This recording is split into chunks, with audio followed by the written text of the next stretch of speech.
Welcome to the Bowen Island Municipality meeting Monday, April 27th, 2026. Thank you for joining. I'm Andrew Leonard, the Mayor of Bowen Island Municipality and the Chair of this meeting.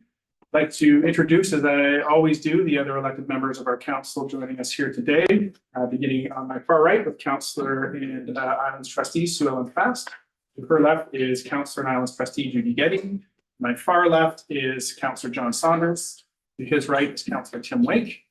And to his right is Councillor Allison Morse. We're also joined by members of our professional staff team here this afternoon, including our Chief Administrative Officer, Kieran Dillon, who is online today, and our Corporate Officer, Sophie Insignia, who is just to my left, as well as other members of our professional staff who may be joining us here later today. Is Alex with us? Alex is not. Okay. This meeting is being recorded, and when members of the public speak during the public answering public comment portion of the meeting, your presence and voice will be included in the permanent recording, which is available at bowenislandmunicipality.ca, both the YouTube channel where it's streaming live to the masses right now. There's Councillor Jurgensen. In a minute to get settled here. And before you water. Sorry. Council meeting is an official forum for the conducting of the business of local governments. We all love our community. We are all passionate about what happens here. I'd encourage everyone to maintain a constructive and respectful tone during the meeting and to direct public comments and questions and answers during those portions of the meeting to myself. For those following along online or in the room, or the agenda and full council package, including all the staff reports, is available at our website at bowenislandmunicipality.ca. And with that, I will look to our corporate officer for any production of late items here today. There's one late item, and that is a letter related to item 6.1, 994 Windjammer Avenue, and it's a letter from Jennifer Harvey. And I also note that our corporate officer, our chief administrative officer has some other commitments. So I'll be looking to move item 7.1 and 7.2 to immediately after the consent agenda. You can simply lay those on the table and pick them up as needed. With that, can I have a motion to adopt the agenda and late items moved by Councillor Jurgensen, seconded by Councillor Getty? Any discussion, changes, amendments? Not seeing any, I'll call the question. All in favor, raise your hand, say aye. Aye. Aye. That carries unanimously. Moving on to public comments. I'll look to our corporate officer for the number of public comments we have here today. There are 3 this afternoon. 3 commenters here this afternoon. So commenters, you have 3 minutes to make your comment before council. Your time doesn't start until you're relaxed and ready, either in your chair at home if you're joining us online or here at the front. About 2 minutes and 45 seconds, you'll hear a beep or buzzer, which is just a reminder to wrap up your comments, make your last points to council so that other speakers may have their turn. And with that, I will look to our corporate officer to call up the first commenter here today. First, we have Luke Brent, who is supposed to be on Zoom. I don't see him, however. So we'll move on to the second on the list, which is Anton Van Walraven. Van Walraven. Sorry, how do you pronounce your last name again? Dutch or English? Van Walraven or Van Walraven. Van Walraven, thank you for being here today. Thank you for giving me this opportunity. Dear Mayor and Council, I would like to invite you to a public forum hosted by Concerned Citizens Bowen on Wednesday, May 13 at Collins Hall. Tracy Saxby from My Sea to Sky will be talking about the latest work his organization has been doing to monitor and address concerns about the Woodfibre LNG and the FortisBC Eagle Mountain Woodfibre pipeline construction projects. Our public forum will be an opportunity to learn about what is being done in other communities to address the effects of these kind of projects. For instance, the District of Squamish and the municipality of Kitimat have called for cumulative health impact studies following the lead of the Health Officers Council of BC. They joined the call made in fall of 2025 by the Health Officers Council of BC for a comprehensive independent review of cumulative health effects from the gas industry, from fracking in the northeast to LNG export on the coast. Here in Atcatsum House Sound, there are concerns One, the tunneling work undertaken by Fortis VC, and that it has for months been allowed to pump far more wastewater containing levels of chemicals far higher than allowed into Katzenhout Sound. And two, the health effects of flaring, seeing the flaring malfunction debacle at LNG Canada. This all becomes more pressing with the recent news that Woodfibre LNG has the ambition to triple its production. This rekindles concerns of this council and the people of Bowen Island about LNG supertankers traversing the narrow channel between Bowen Island and West Vancouver. Concerns that weren't addressed in the Turnbull review of the Woodfibre LNG project, which of course would be fully inadequate in case Woodfibre LNG were to triple its production. Instead of twice per week, LNG supertankers would be passing by Bowen Island 6 days per week. Last but not least, it's insanity to build fossil fuel export capacity when we have to reduce emissions globally. We can only invest in renewable energy generation at this point. So please, come to our public forum on Wednesday, May 13th at Collins Hall from 6:45 to 8:30. We are looking forward to seeing you then. Thank you for your attention. Thanks very much for being here. May 13th from what time? 6:45 to 8:30. And that's PM, Correct. Yeah. We have Amber Harbert and Kim. Ms. Harbert, are you with us here today? I am. Can you hear me okay? We can hear you loud and clear. Wonderful. Thank you so much for giving me the chance to comment today. I appreciate all of your time. So I am against the development variance permit application for 994 Windjammer Road. I just wanted to emphasize that it's difficult to reconcile the prioritization of personal luxury within the community-wide necessity of water conservation. Pools using roughly 20,000 to 30,000 gallons, while others face restrictions, feels ethically precarious, particularly if our local reservoirs or water systems are failing. Beyond the initial fill, pools are persistent drains on the municipal supply through constant evaporation and mandatory backwashing. It's a classic tragedy of the commons where individual consumption violates the collective need. I also just wanted to add that a single pool consumes as much water as an average household uses for all domestic purposes over several months. Evaporation can strip 1/4 to 1/2 inch of water a day, requiring constant replenishment, essentially creating a high surface area of water loss in a landscape that can least afford it. Pool maintenance adds harsh chemicals, chlorine, bromine, and acids to the local ecosystem through drainage and backwashing, which can impact local groundwater quality when water is already scarce. A pool is a permanent high consumption liability in a future that will likely be much drier, and the water used for the pool could be better utilized elsewhere in our ecosystem for sustainable landscaping. So just a few comments to add today. Thank you for your time. Thank you very, very much for your time, Ms. Harbert, and thank you for being here this afternoon. That is all for the comments. Okay, that is it for our public comments. Moving on to our delegations, 3.1, we have the Hearth Performing Arts update. Our friends from the Hearth join us up here today.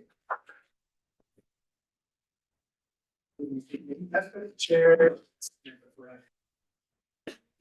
It's your formal Programming and production manager.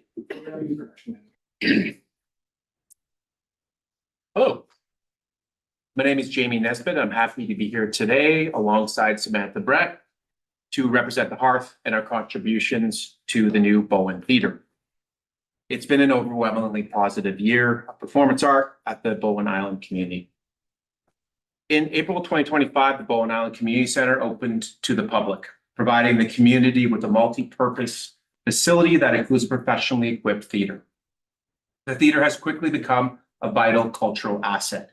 demonstrated by strong attendance, high volunteer engagement, and broad community participation. In August 2025, the Bowen Island Municipality approved a conditional grant for $35,000 to the Bowen Island Arts Council, operating as the Hearth, to support a part-time 24-hour-a-week programming and production manager. This role is responsible for programming and production responsibilities to support a balanced mix of local and visiting performance at the Bowen Theatre. The grant agreement is in effect from July 15th, 2025 to July 14th, 2026, with an option to renew for an additional year upon mutual agreement.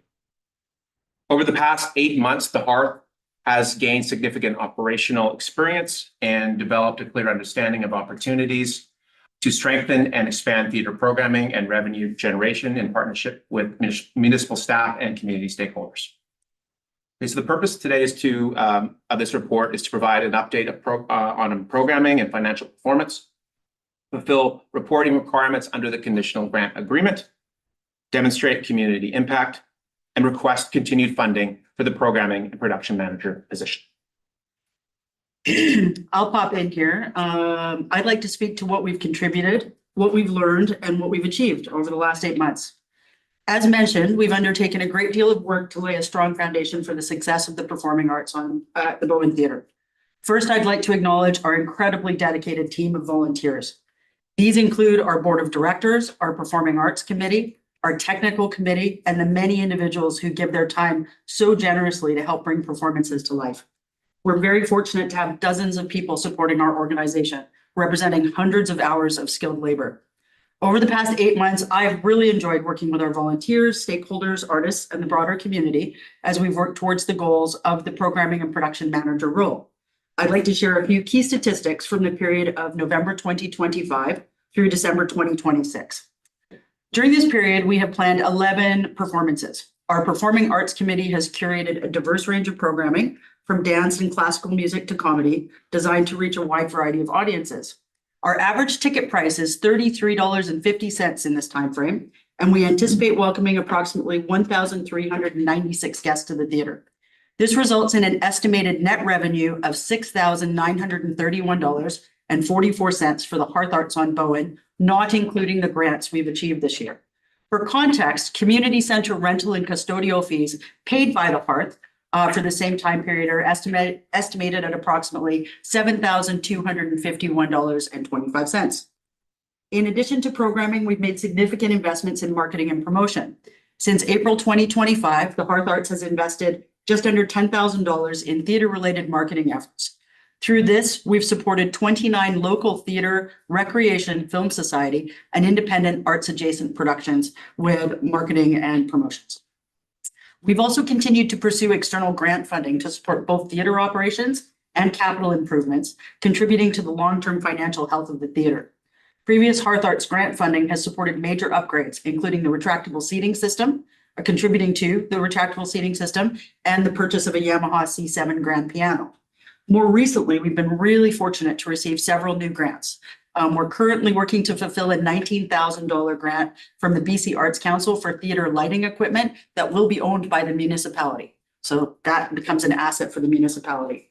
We achieved a $9,000 grant from BC Live to support touring performances covering up to 50% of artist fees up to that $9,000 max point.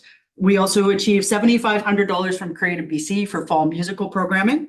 And we also have an additional $18,000 request currently under review through the Canadian Arts Presentation Fund. Finally, I want to highlight our island-wide art survey, which remains open until May 1. This is an important initiative to help us better understand and respond to the needs of our community when it comes to the arts. It's really timely with a year in the theater to put this out now and start soliciting responses.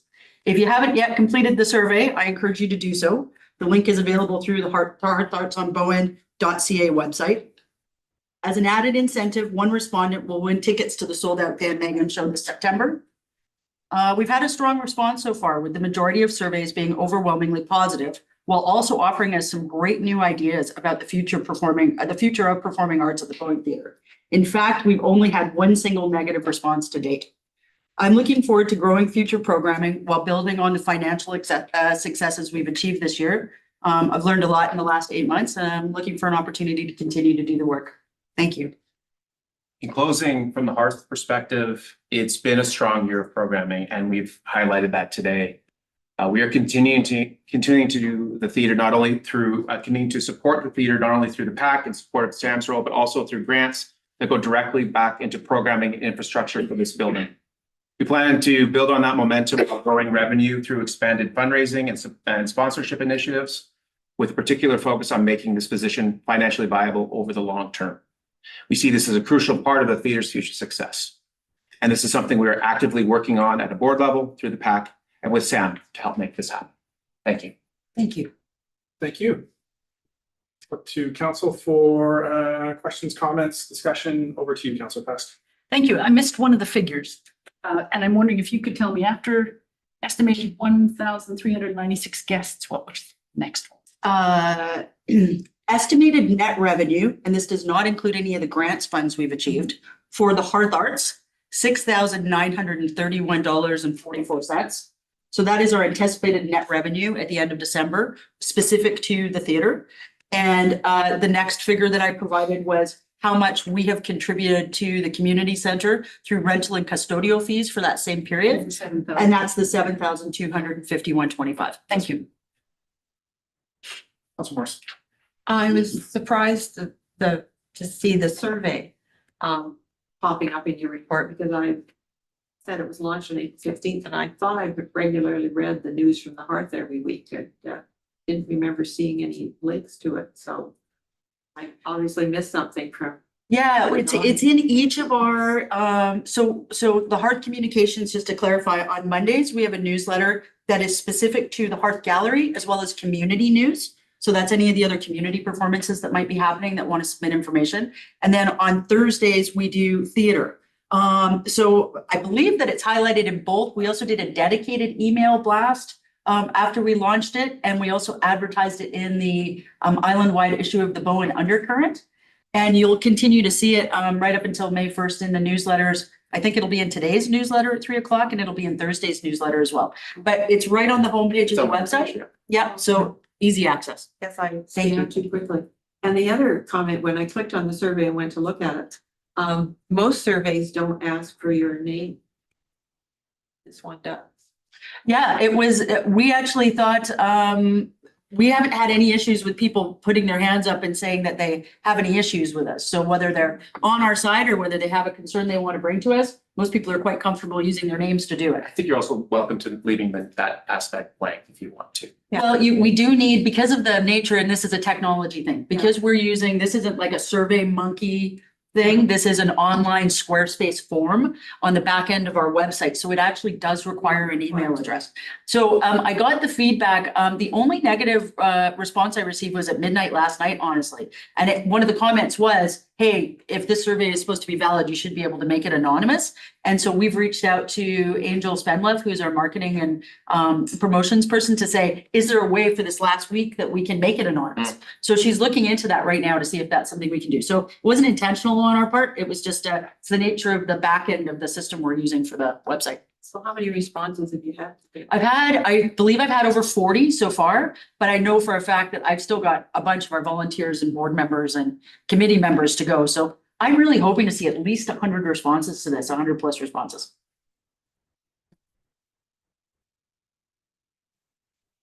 For questions, comments, discussion? Councillor Getty. So the net revenues that are in the report, got at the bottom, or sorry, in the middle of page 3, you've got 23,431. So that theoretically could go to cover at least part of your salary, I guess. I'm not sure. So the 23, you have to subtract the grant funding of 16,500, which is specific to performances. Oh. So, so basically the figure I've given you of the just over $6,000, that is our net revenue. So if you do the math and subtract 16,500 from the 23,431.44, that's the figure that I presented to you today. And we look at that figure as like it's a mini war chest for us for programming for the future. So all we've got is just over $6,000, but that's a good little amount to work with, because remember, we didn't have anything in the coffers when we started this experience. So we've mounted a successful season. We paid local people, local technicians, we paid performers. We've done all of that, and we have this small nut that we can now continue to build on from a programming place moving forward. So we feel pretty good about accomplishing that over the course of 8 months. Is there any other, sorry, through the chair, is there any other additional details in terms of the breakdown of between the net and gross revenue? It really is, it's the only thing that's coming out right there that this applies to is what we paid the community center in rental and custodial fees, and what we pay the artists, and then what we pay the local technicians. So our techs who come and work the shows to manage sound and light.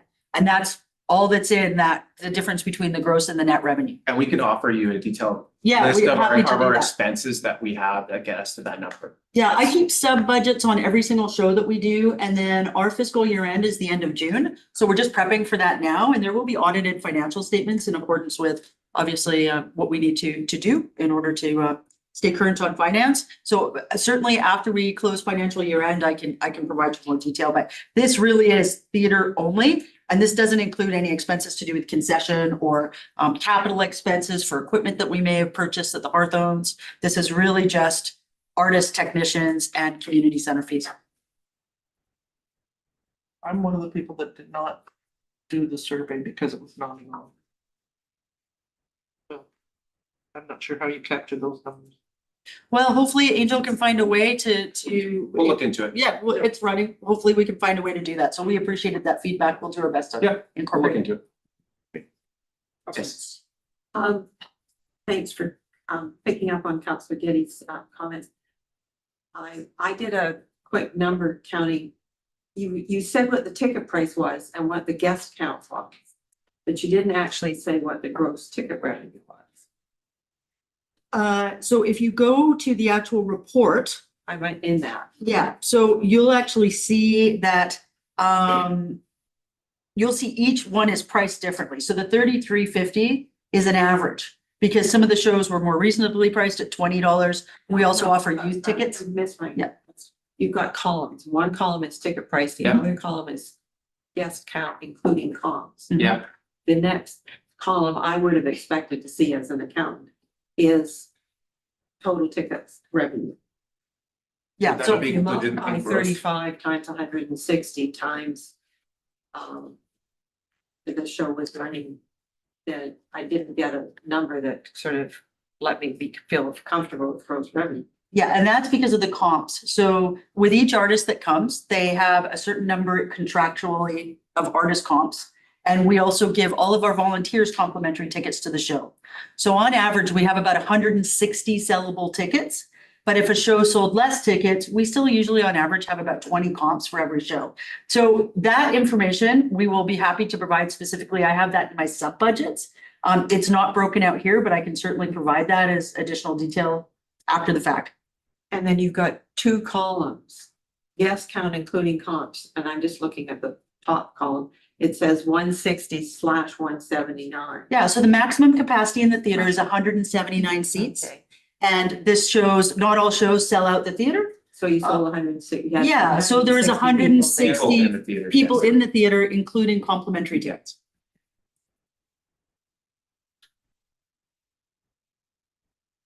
Thank you. Okay, I'm not seeing any further questions or discussion. Thank you so much for being here today. Thank you for the work you do for the arts in our community, and let's see you folks soon. Thank you. Thank you. Thank you. Thank you. You, Leonard. Yes. Luke Bright has joined the Zoom meeting. Unfortunately, there was a miscommunication about the link to the meeting. What's happening?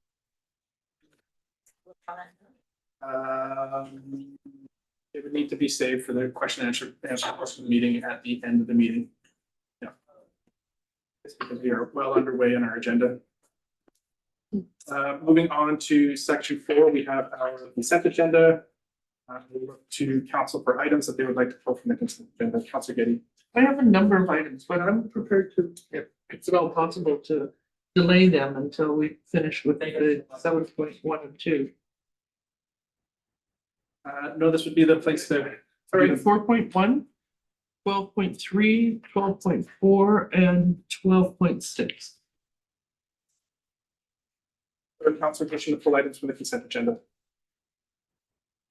Not seeing any, I'll look for a motion to adopt the consent agenda, please. Moved by Councilor Saunders, seconded by Councilor Getty. All in favor, raise your hand, say aye. Aye, that carried unanimously. Moving on to items that are pulled from the consent agenda, we have minutes of the regular council meeting held April 13th. Over to you, Councilor Getty. In the public comments section, there's people that are listed, and Mark Shea is the second person that's listed. And he's described as a former neighbor of 620 Laurel Road, expressing support for the rezoning application. And I think he may, I can't remember the details, but he may very well be a former neighbor. And I've had some correspondence with the corporate officer about this, but my understanding was that he introduced himself and is in fact one of the applicants for the rezoning.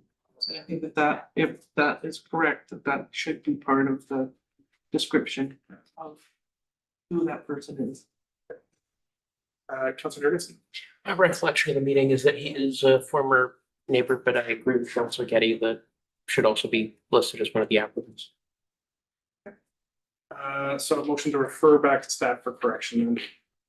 By Councilor Fast, seconded by Councilor Jurgensen. All in favor, raise your hand, say aye. Aye. And that carries.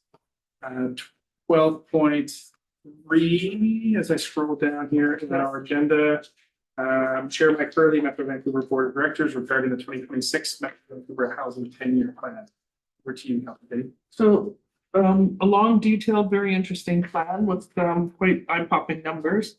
Both in terms of the prediction for the population increase and how they're going to house them. But I'm not sure how we get information to Metro. One of my concerns, similar to that other application that we had with respect to a development in Delta, there's no mention of green space. And there's one picture that includes a tree, and there's some others that are tiny little dots in the distance, but I think that has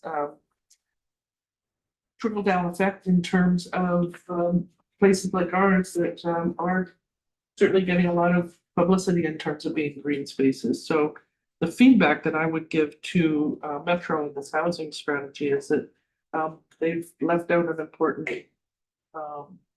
consideration, and that may be in their parks. But I think that all of these developments need to have trees. So if we could pass on that comment to Metro, either through our delegate. Yeah. Once again, certainly pass on that. A couple of just pieces to note here. So the Metro Vancouver Housing 10-year plan is tied to the Metro Vancouver Regional Growth Strategy, which we don't participate in as a result of being a member of the Islands Trust. And then the other point to Presidents is that you are correct that the Regional Parks Plan contains that. So there is a newly implemented Parks DCC that's coming up. Metro Vancouver has a few $1 million a year that's set aside for land acquisition for parks. As we saw with the Cape Roger Curtis purchase, which is will move somewhere, those funds will move somewhere else in the region. So they are integrated, but I think the point is well taken that the amenities like green space and like parks should certainly be mentioned in the housing plan. So that feedback can be brought back to the chair. With that, perhaps a motion to receive that. Moved by Councilor Getty, seconded by Councilor Fast. All in favor, raise your hand and say aye. Aye. Aye, that carries unanimously. 12.4, Karen Monroe regarding Bowen Island Dog Ranch, Community of Capilano, untenable ferry service dated April 10th, 2026. Over to you, Councilor Getty. We had fairly extensive discussions about possibly this specific business owner and her concerns last year, and certainly with respect to Wagsville as well. But if there's continuing conversations with BC Ferries, I think that it would be in our interest as a larger community to have the commercial. They used to separate out the commercial vehicles so that they loaded down the center aisle. There'd been a few cars that went on, and then they segregated out the commercial. And I don't know if the vehicles that are used by these businesses qualify to fit into that lane, but I think that if there was some way of getting BC Ferries to commit to and agree to providing advanced loading possibly for commercial vehicles, that would be a big help for these small businesses on Bowen. Be my request in terms of our ongoing negotiations with ferries, that we add this to our list. Council Fest? If we could qualify that with resident businesses, because other businesses that come to Bowen might also want this advanced voting. I think there needs to be a little more thought to that. Council Jurgensen? I would take the discussion a step further and propose that it would be resident businesses and businesses of a certain nature, for example, grocery delivery. Whereby the cost of keeping it temperature would be extensive and create emissions as well. I don't know, just my 2 cents. Also worth noting that our CAO is working on having the BC Ferries CEO, as well as at least one member of their senior staff, part of the community engagement team, come to Bowen and for the delegation. And I think that'll happen in the nearish term, possibly May or June. Maybe I'll look to our CAO if there's any comment on the BC Ferries delegation. Thank you, Mayor Leonard.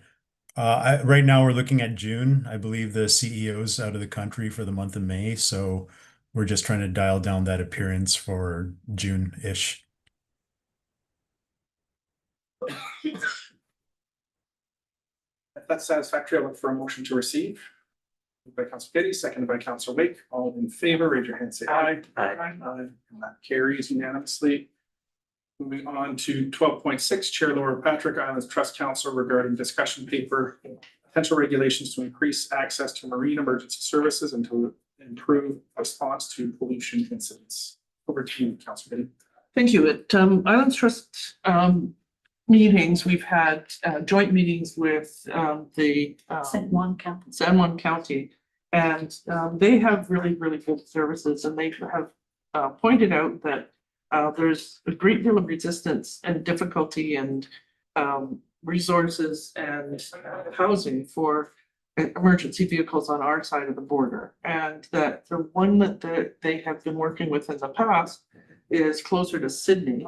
And there's been no indication of what the emergency services are for Vancouver and this end of the San Juan Strait and up into Howe Sound. So it would be very interesting if we could add a letter, and I would ask staff to draft a letter for the mayor's signature to add our concerns to, while we're members of the trust, we've got some more slightly more specific concerns in terms of all the preparations that have been noted in this letter that are mostly the Southern Gulf Islands.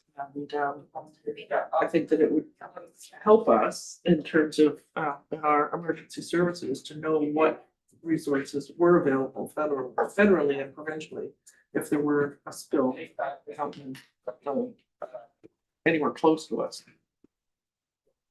Yeah, it's just adding to the letter that's been prepared to trust.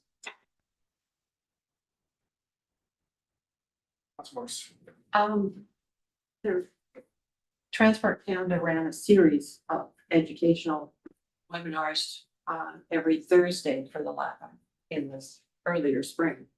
And one of the presentations was emergency response for this area. And Western Marine Response Corps, a presenter as well. And they have done modeling and everything else. So I think there is a lot of work that has been done for this specific area. And, you know, we see the tankers going in and out, and some of them have escort tugs tethered, some of them have escort tugs coming along with them. So there's different rules depending on what the cargo is too. There is a lot of information out there, and there's a local contact which I can dig out. We want to have them come and give a presentation. I do recall Western Marines response for coming and making a presentation to us. And I know they've been working on areas of, significance. That depends on what their response is, and they got response plans. Working with staff, so maybe it's done and already covered off, and we just need to get a little more information so everybody's comfortable. Councilor Fast. Thank you. I just note that marine emergency is one of the 8 vulnerabilities in our emergency response, the vulnerabilities plan or a document, and that we're planning to adapt to. So it's possible that our emergency program coordinator has this kind of info and could be involved in the drafting of this letter. And I'll send some links forward to Sophie too of things that we've done before.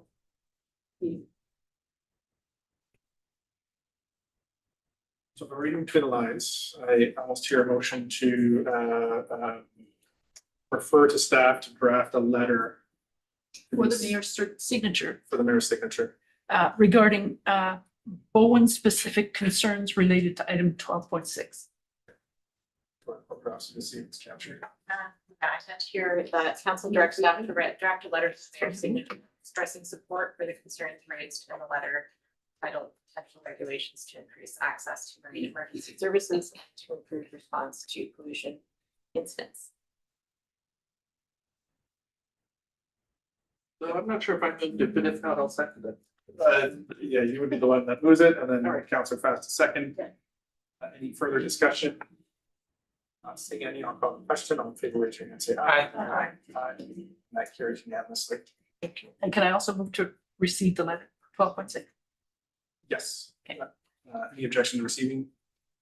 Not seeing any, it is received.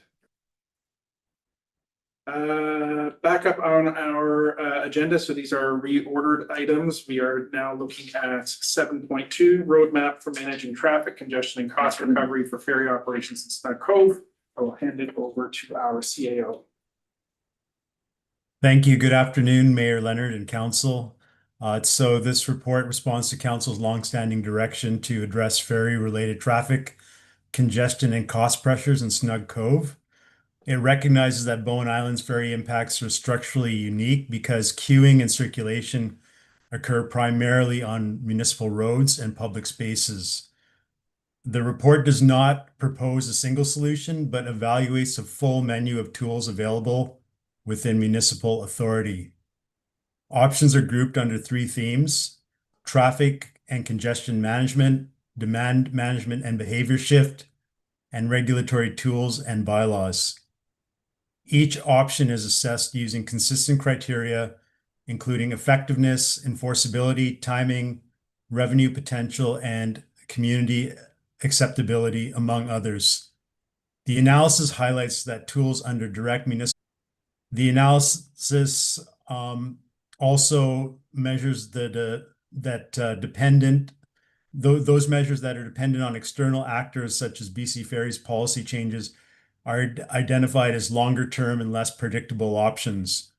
A key finding is that mitigation actions carry real and growing operating and capital costs for the municipality. As a result, the report also outlines lawful cost recovery tools that could support ferry-related services and infrastructure over time. Importantly, no fees, bylaws, or capital projects are being approved through this report. The core recommendation is to endorse a phased implementation roadmap that sequences actions based on readiness, risk, and municipal control.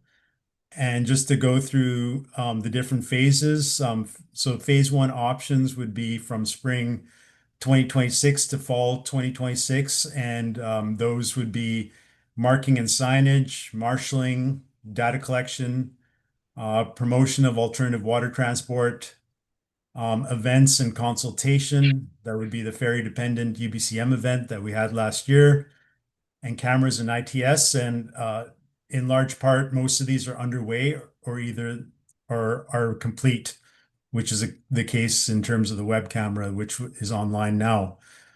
Phase 2 would go from winter 2027 to spring 2027. And we would be looking at carpooling and micromobility. We would be opening up discussions with BC Ferries on fares and boarding policies, increasing enforcement, and looking at other bylaws for traffic and parking. And then finally, there's a suite of options that require more planning and have a longer time horizon.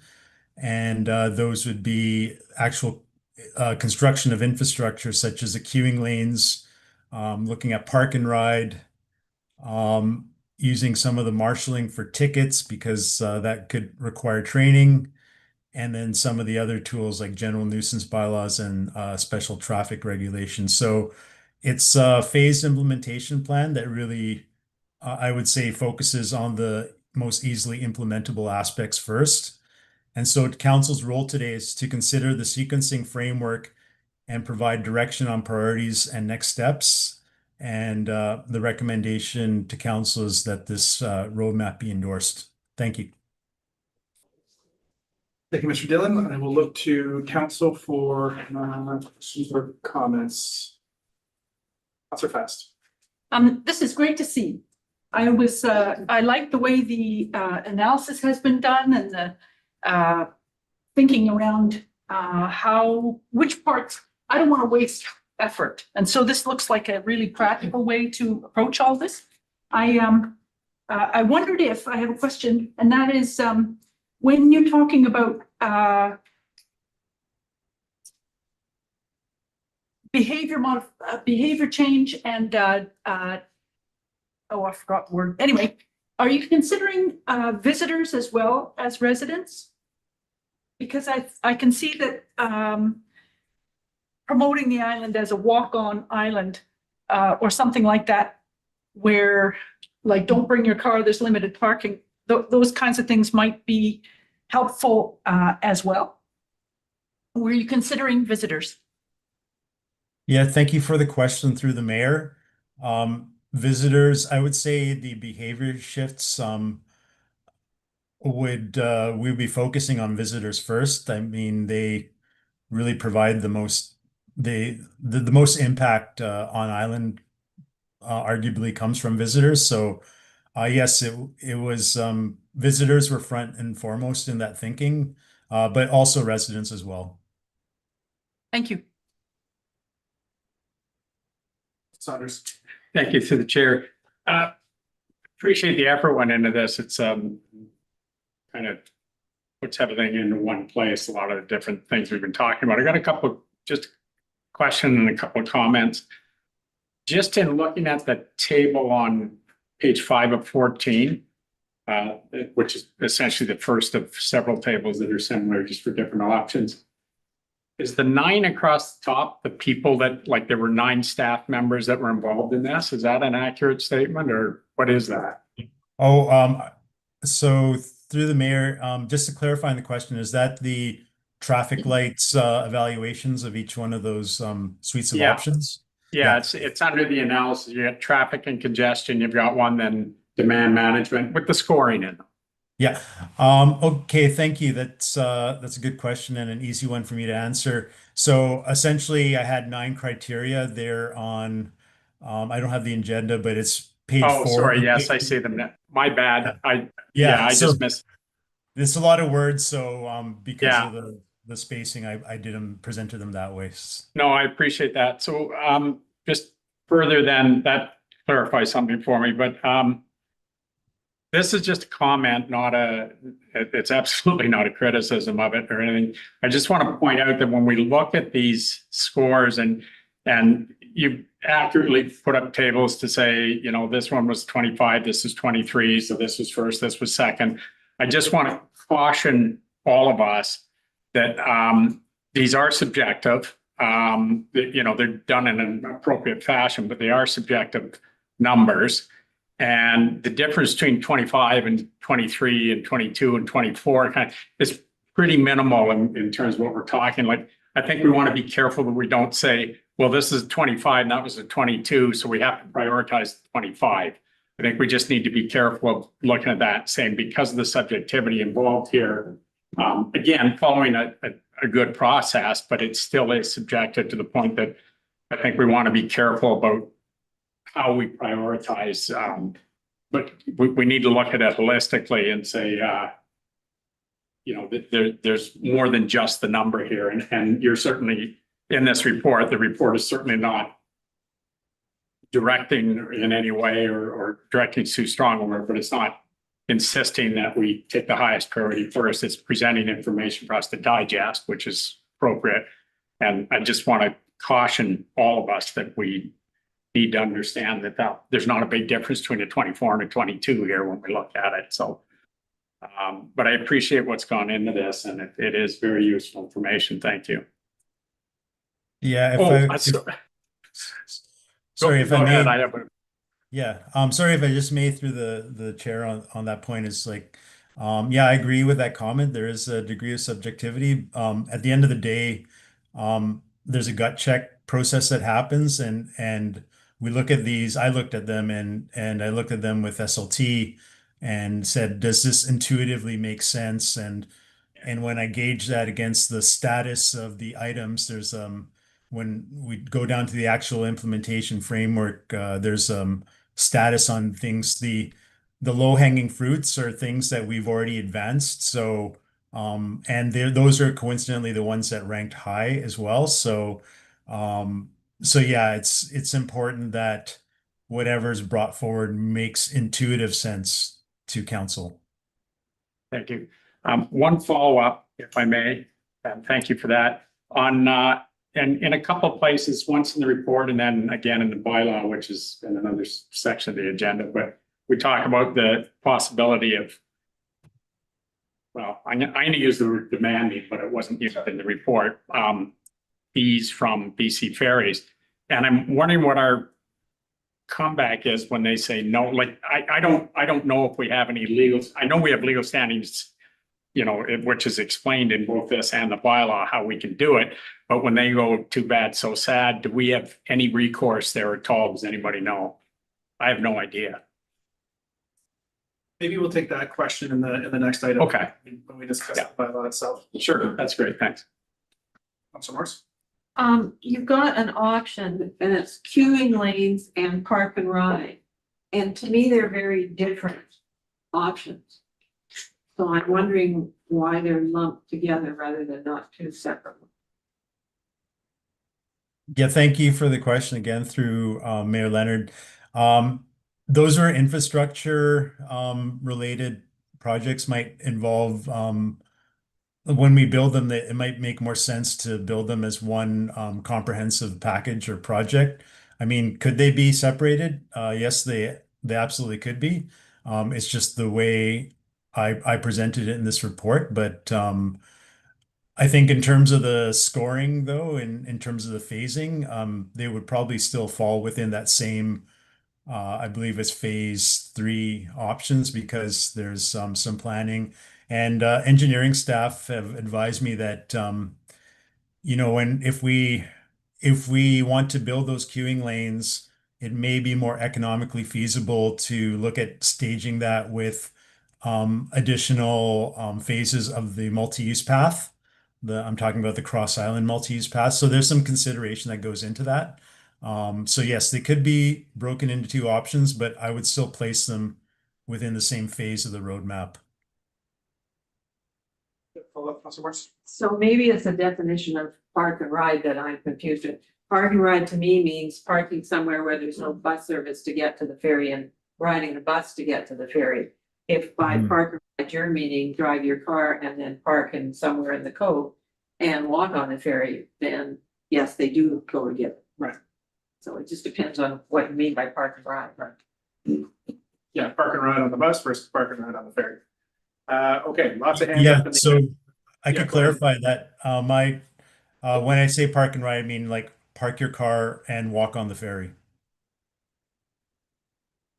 Withdrawn.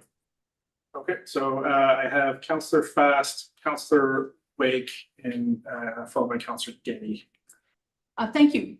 I'm looking at the beginning of phase 2 options. The first row is carpooling and micromobility, and it says no work started exploration of pilot projects. programs. You've already got a pilot program in Bowen Lift. And some of the infrastructure is already around the island in terms of pullouts and the signs that have the hitchhiker thumb. And that program ran for a few years with federal funding. And kind of the beginning of COVID wiped out the next phases. And there's even on the ferry, you'll see there's a ride share meeting area. So some of those infrastructure things have already been gone. I would suggest that work has been started. There has been a pilot program. Some of the infrastructure is there. And I'm not proposing right now to move it up into the phase one because there is also a web app that apparently some people still use occasionally. And but it needs a bunch more work in the digital side of it. So there's some more to be done there. I think Councillor Jurgensen has looked at that, but I just wanted to bring that to your attention that it has good possibilities and it was a community group in the island that worked on it and then brought it to the municipality who adopted it into operations and roads. I'm going to jump to Councillor Jurgensen, presuming that he's going to talk about the web app that just got rebooted that I saw over the weekend. Correct. And I had a chance to sit down with the developer of the web app this morning. And it's definitely something that looks to be alive and well going forward. So really excited to see some of the developments that will come out of there. Myself with a background in software development, we had a good technical discussion of it as well. It's very impressed with the change from what it looked like prior to what it looks like now. There's been a lot of improvement to it and encourage people to check it out at app.bowenlift.com.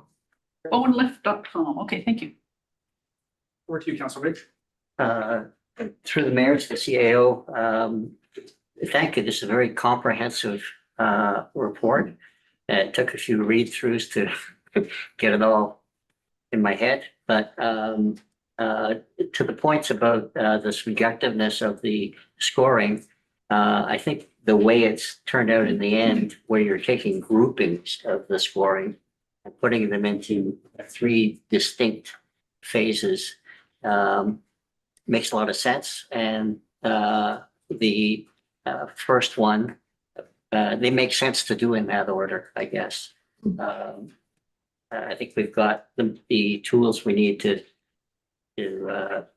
take on the first one. And when the time comes, I'd be happy to make the resolution. Over to you, Councillor Giddey. Yeah, so the resolution, Sorry, did you I've have got another one after. another one? Okay, Councillor Giddey followed by Councillor Fast. so the recommendation is that council endorse the phase sequencing of implementation as presented. But then on page 13 and 14, there's alternatives. Number 1, to endorse the sequencing and advance the near-term actions. 2 is endorse sequencing as guidance only. And 3 is endorse sequencing and focus council direction on risk and priorities. So there's certain things that are in the works in terms of signage and road marking. And the marshalling is in place for 2026 at our expense without any contribution. And what are the other things in phase 1? So and I suppose data collection and some UBCM efforts. If we wanted to, without limiting the work that's already in progress, and we wanted to have more time to talk about some of these other items and how to prioritize them and possibly change some of your recommendations for priorities. Can we do that with your, for instance, option 2 or alternative number 2? What is this? Endorse sequencing as guidance only without jeopardizing the stuff that's already in the works? Through the mayor, if that's a question to me, I would say yes. I mean, If you want to, I proposed several different alternatives for council's consideration, and yeah, if the intent is just to provide guidance, I wouldn't put in jeopardy anything we're looking at or is in the works now. Where the things that we progress significantly, we want to complete. So I would say yes, but it would provide us some perhaps more flexibility on the staff side. Just a comment. I think that it's a very detailed and well done summary. There's just a lot of information, and I'd like to think about it a bit more and possibly have more conversations with council. I don't know if that's a strategic planning session and whether we've got time for that before the end of this term, but I think there's a lot of information here that you put a lot of time and effort into thinking through, and I think it would be really helpful if we could all go through that process. So without hindering the work that is already in progress that you've got, I believe you've got tenders out for the street marking, then it'd be good to have more chance to work on this. But then that's what was that process that we went through at the very, very beginning in terms of somebody that wants to cogitate and somebody wants to get it done? Councillor Pass, and then I have some comments. Thank you. Just one other comment is Councillor Wake and I were at the Association of Vancouver Island and Coastal Communities gathering this weekend, and there's a lot of ferry dependent communities there, and there was a lot of ferry discussion. So while our CAO was with us in the meeting, I just wanted to mention that people were wondering, where is Gibson's? And I wondered if Bowen would like to invite Gibson's to the next AVICC, and also suggest that with our ferry, with the suggestions here for ferry dependent community events, that we work at AVICC as well as UBCM, because AVICC, the Association of Vancouver Island and Coastal Communities, there were many other islands there, including Quadra and Cortez, and ones further north, Malcolm Island, and Campbell River, Powell River. So together we might have, that's a good place to talk to each other and gather support.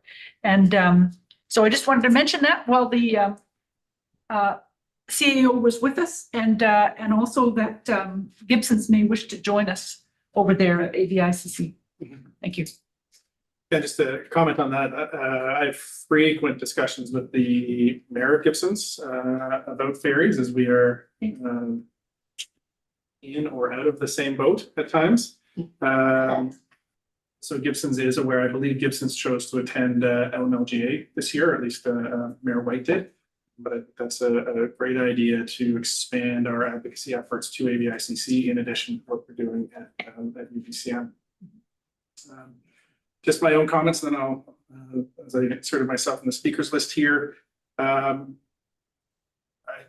feel this is great work. I would agree that the phase one options are the low hanging fruit when we look at marking and signage, the marshalling piece that we already have in place, the data collection, which is ongoing, and we recently had the CEO and I had a meeting with the CEO and one of the VPs of BC Ferries to look at a data sharing agreement.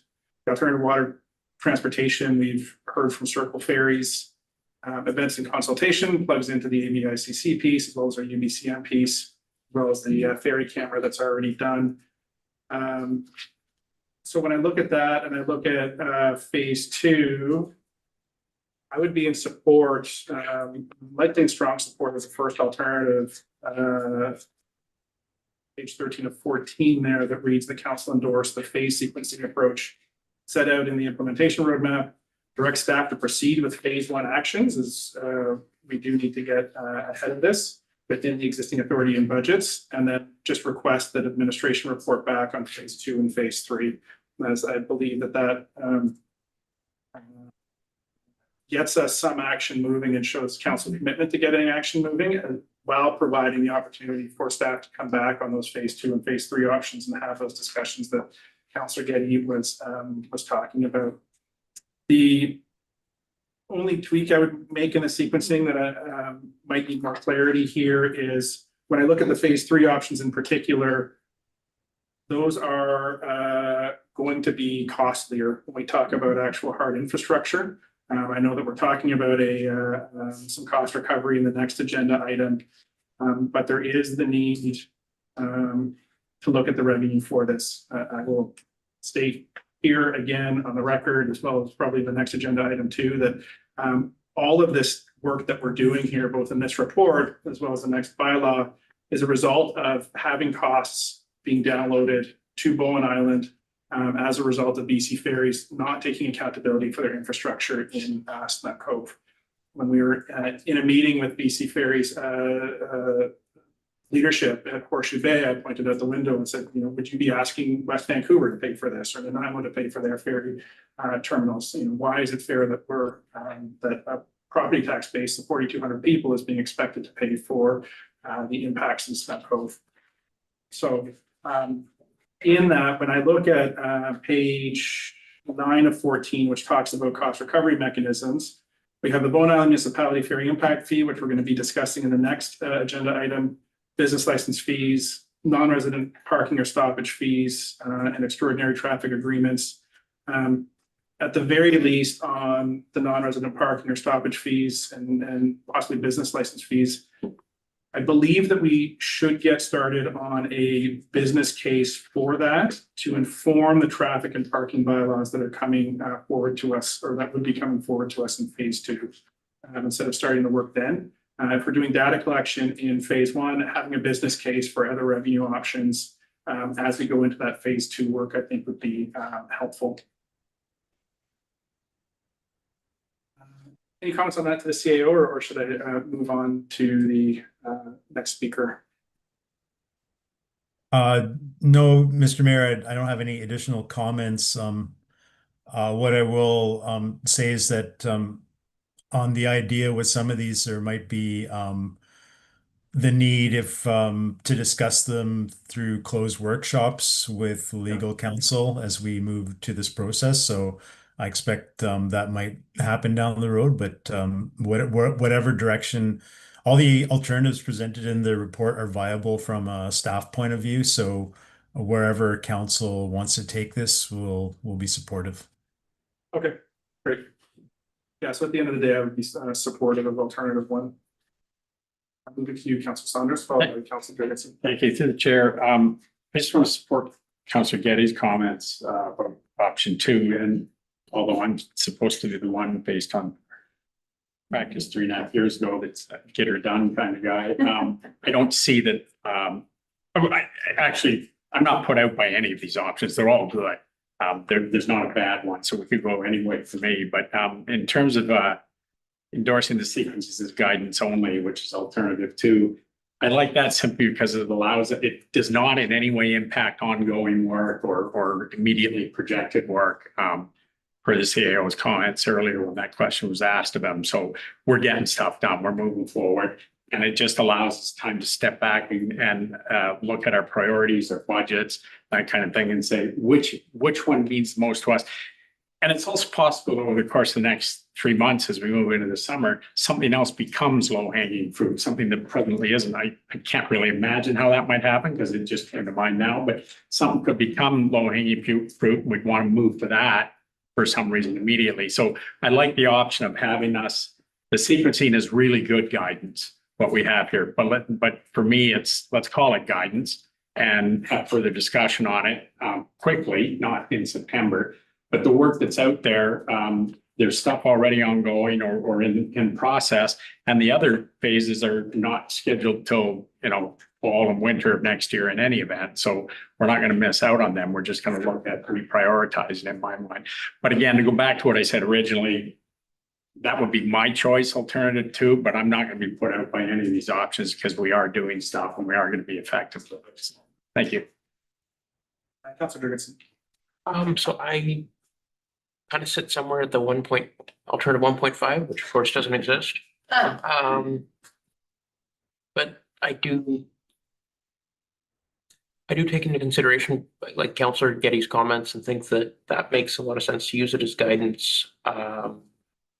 Although, like Counselor Saunders, I do feel that, you know, we need to get moving on it as well. Like that comment sits with me as well. So it's like, I find that we're somewhere in the middle, but I think that option one may give us the parts that we want out of option two, if it's set up correctly. Just to get that same kind of feedback loop, and I think that's what's being asked for, if I understand Councillor Gay's questions, is that feedback loop before we move to 2 and 3. So my question is, if we go with alternative 1, do you feel that it would be possible to get those kind of updates, like maybe an update schedule as we go through this process, where we have check-in periods, where we can adjust the roadmap as needed? If something were to become low-hanging fruit, or if something needed to be reprioritized, could we have those discussions kind of periodically throughout, if we use alternative 1? I'll look to staff to answer that. Although maybe I'll front load a little bit. So there is we do have an agenda planning calendar. So just, you know, the technicals of what I've seen coming up, we do have things coming up. May long weekend is almost upon us. Summer is going to be upon us before we know it. We're gone in August, and the joys of an election season are going to start tuning up sooner rather than later. And by November, there will be a new council. So those are some of the considerations of ability to regularly bring things up versus the low hanging fruit that's already there, and just let staff work on it if council is comfortable. Councillor Fast, Councillor Getty, Councillor Morse.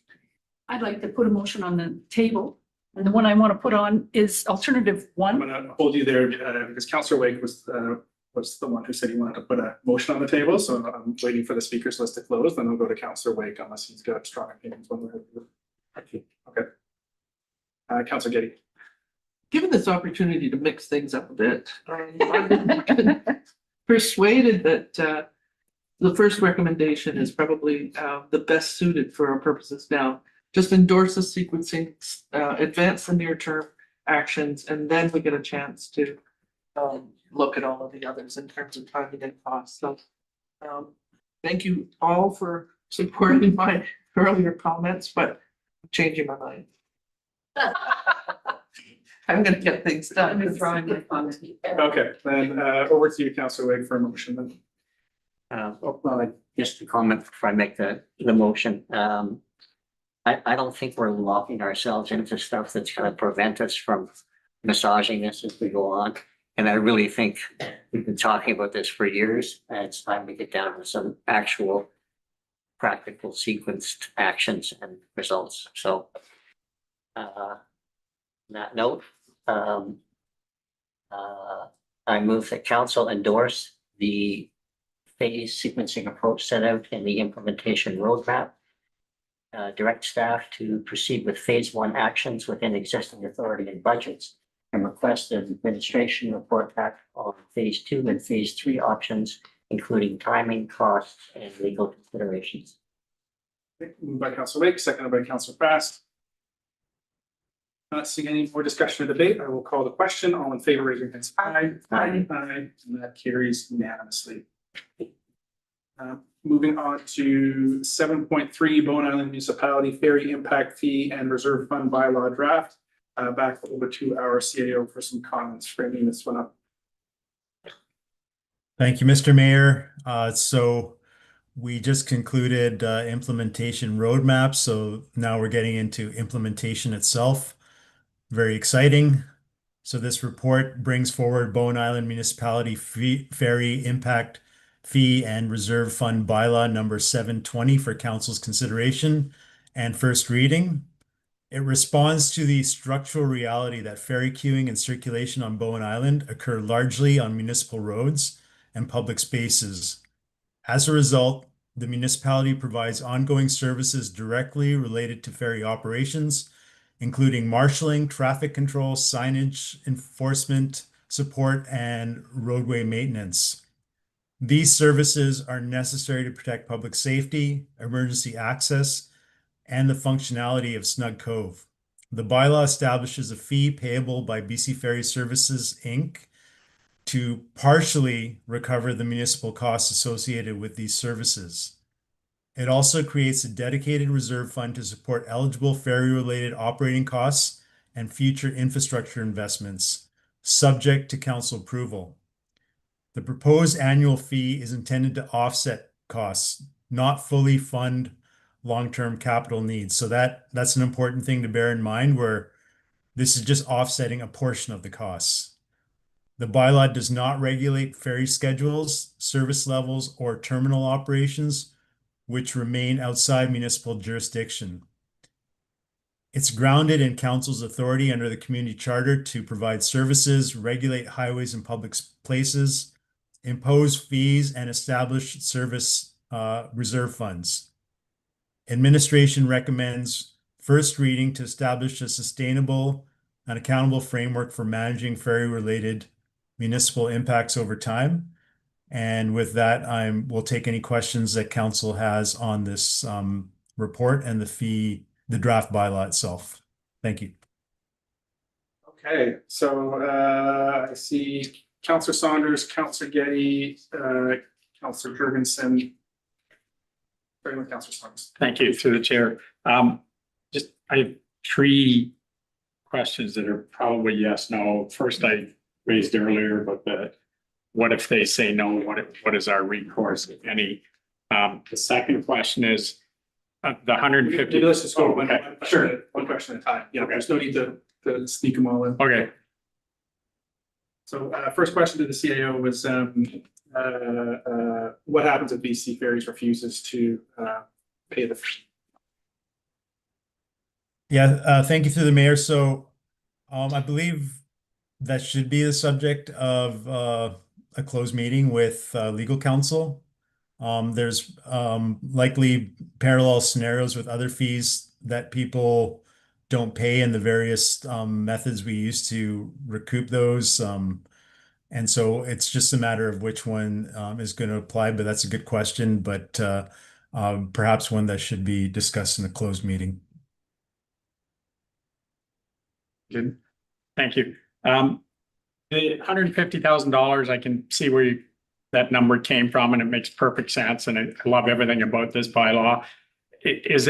Would we, over time, would we look at this as like kind of doing a cost of living every year? Not a cost of living, but some kind of an upgrade every year? Or would it take an amendment to the bylaw every 5 years or something like that? If we, as things change and we decide it might be 200,000 or 170 or 140, even something like that. I'm just wondering what the process, or if any thought is given to that.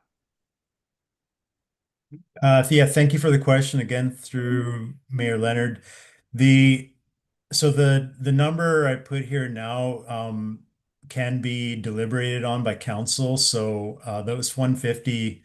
Now, if council feels there's a more appropriate number that is reached through consensus, that could be changed. This is a draft bylaw at this point through first reading.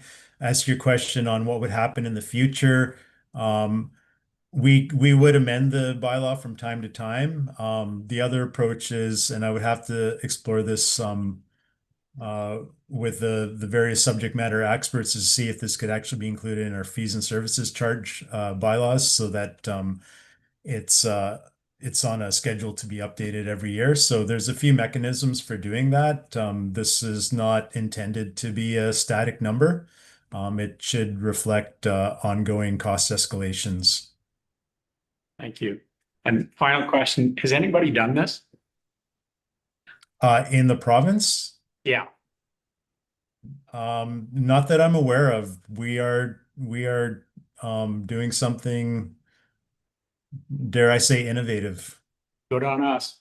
Okay. Thank you. Thanks for the time. Councillor Saunders, over to you, Councillor Getty. So when I was reading 7.1, I was a little bit worried, or sorry, 7.2, I was a little bit worried that we were being very, very cautious and overly cautious with respect to taking any kind of legal positions or monetary positions. So when I started to read and got into 7.3, I was really happy. And I endorse this quite strongly, certainly first reading.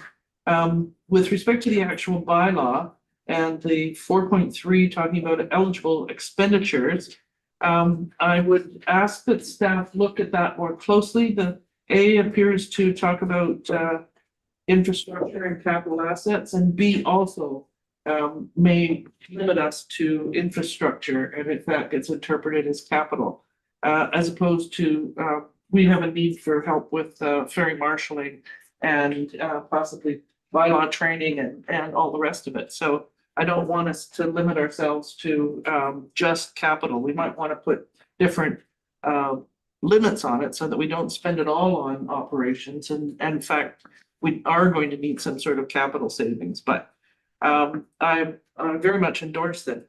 And by if there's going to be remedies that are attached, and we discuss that in a closed and figure out what our tolerance is for risk and whatever else, then I would like those discussions to happen before this comes back for third reading, to see whether or not there should be any additions in this. And I was fiddling around with some numbers, and assuming that BC Ferries would download this to every one of us that brings a car over, if there are an average of 15 sailings a day for 365 days of the year, that's about roughly 5,500 units.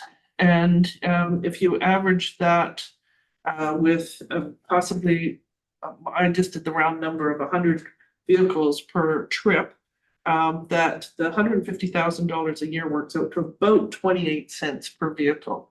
So if they're going to download, even if they didn't make any benefits for locals as opposed to tourists, it's not a big dent in their profits or difficult for them to collect. So those are my. Just for clarity, I think we should raise the amount.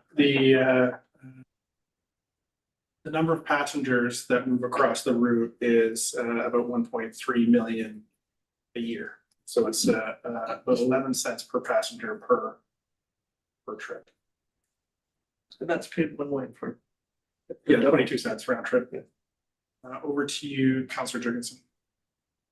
All right, so Councillor Saunders and Councillor Getty got to most of my questions. I withdraw those, but my remaining question is regarding capital.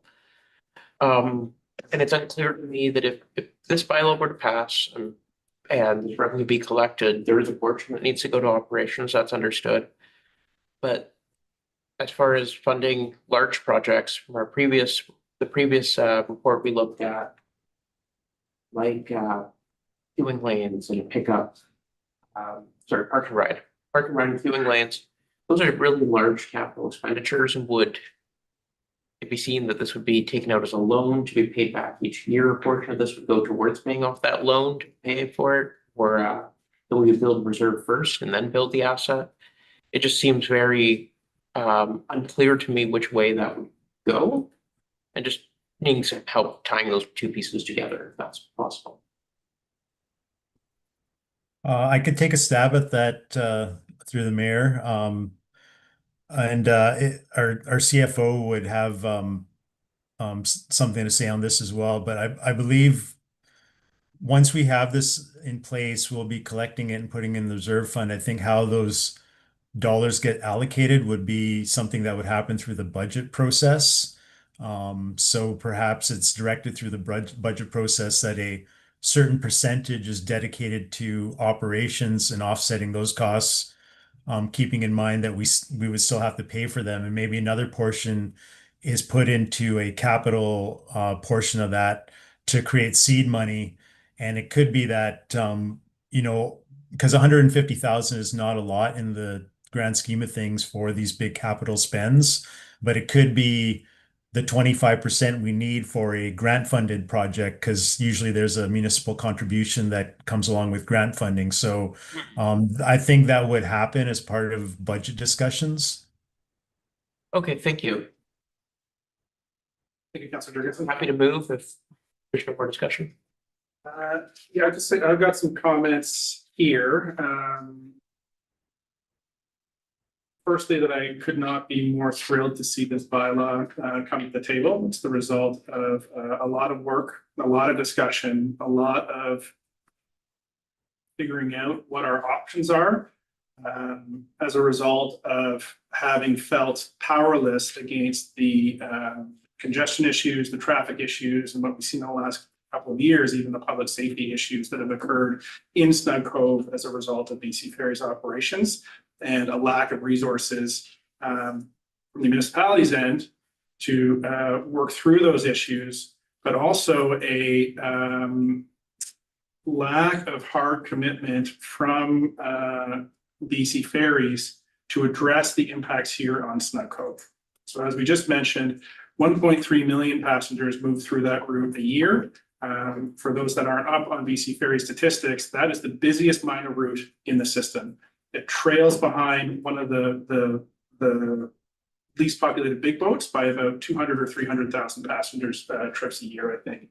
And to not have any dedicated infrastructure on this side, or a plan to build it out, or a plan to help the municipality out with dealing with the traffic congestion, of dealing with the ferry marshaling, of having dedicated staff here on island, is, in my mind, absolutely unacceptable for the taxpayers of Bowen to be wholly funding. And as a result, BC Ferries does need to contribute to that pot of money. And this bylaw, I believe, is the first step in getting us there, so that our residents can use Snug Cove in the summer, so that visitors who come to the island feel comfortable in wayfinding their way off the ferry and back onto it at the end of the day.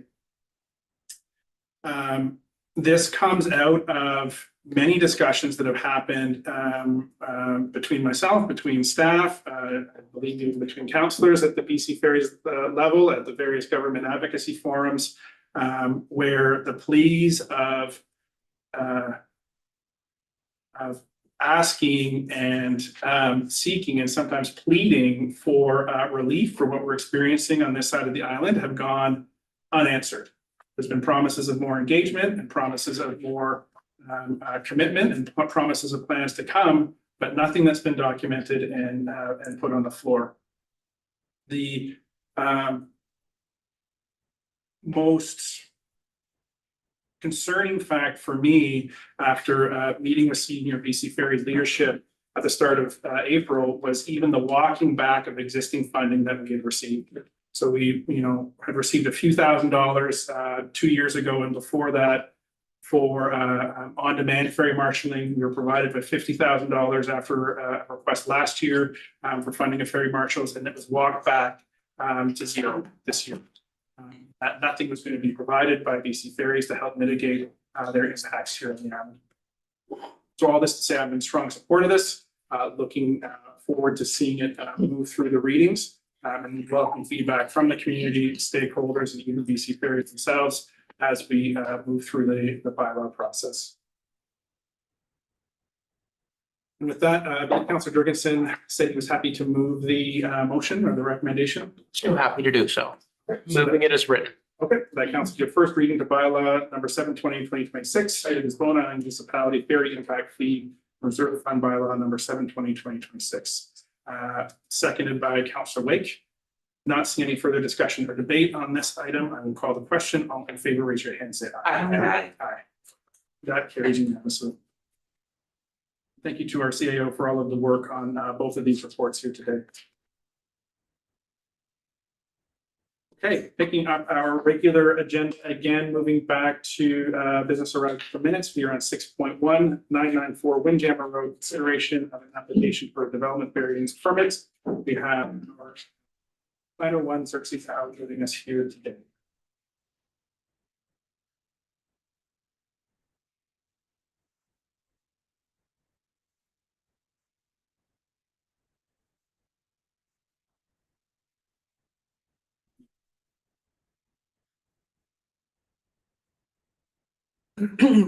Thank you, Mayor. Here to bring GP 26-0013 for consideration. So the DVP is at 904 Windjammer Road, at the end of Windjammer. And yeah, and the variance is for an increase of lot coverage for an in-ground pool, which adds roughly 14 square meters of additional lot coverage. I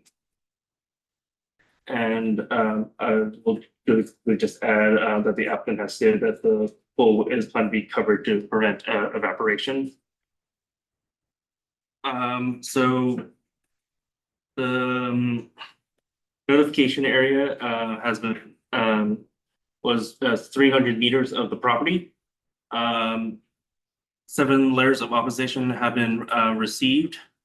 2 are from within the 300 meter notification area, and the rest were outside of the notification area or did not include their address. All letters indicated that they opposed the pool due to concerns over water use.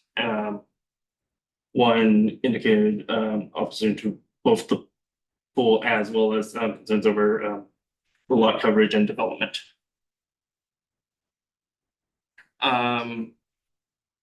Staff have considered the opposition to the pool and water use and have drafted an amendment to the DVP for consideration that DVP 2026-0013 be amended with special conditions that the filling of the pool be done with a tanker truck prior to completion, and that a rainwater storage tank be constructed for the purposes of topping up of the pool.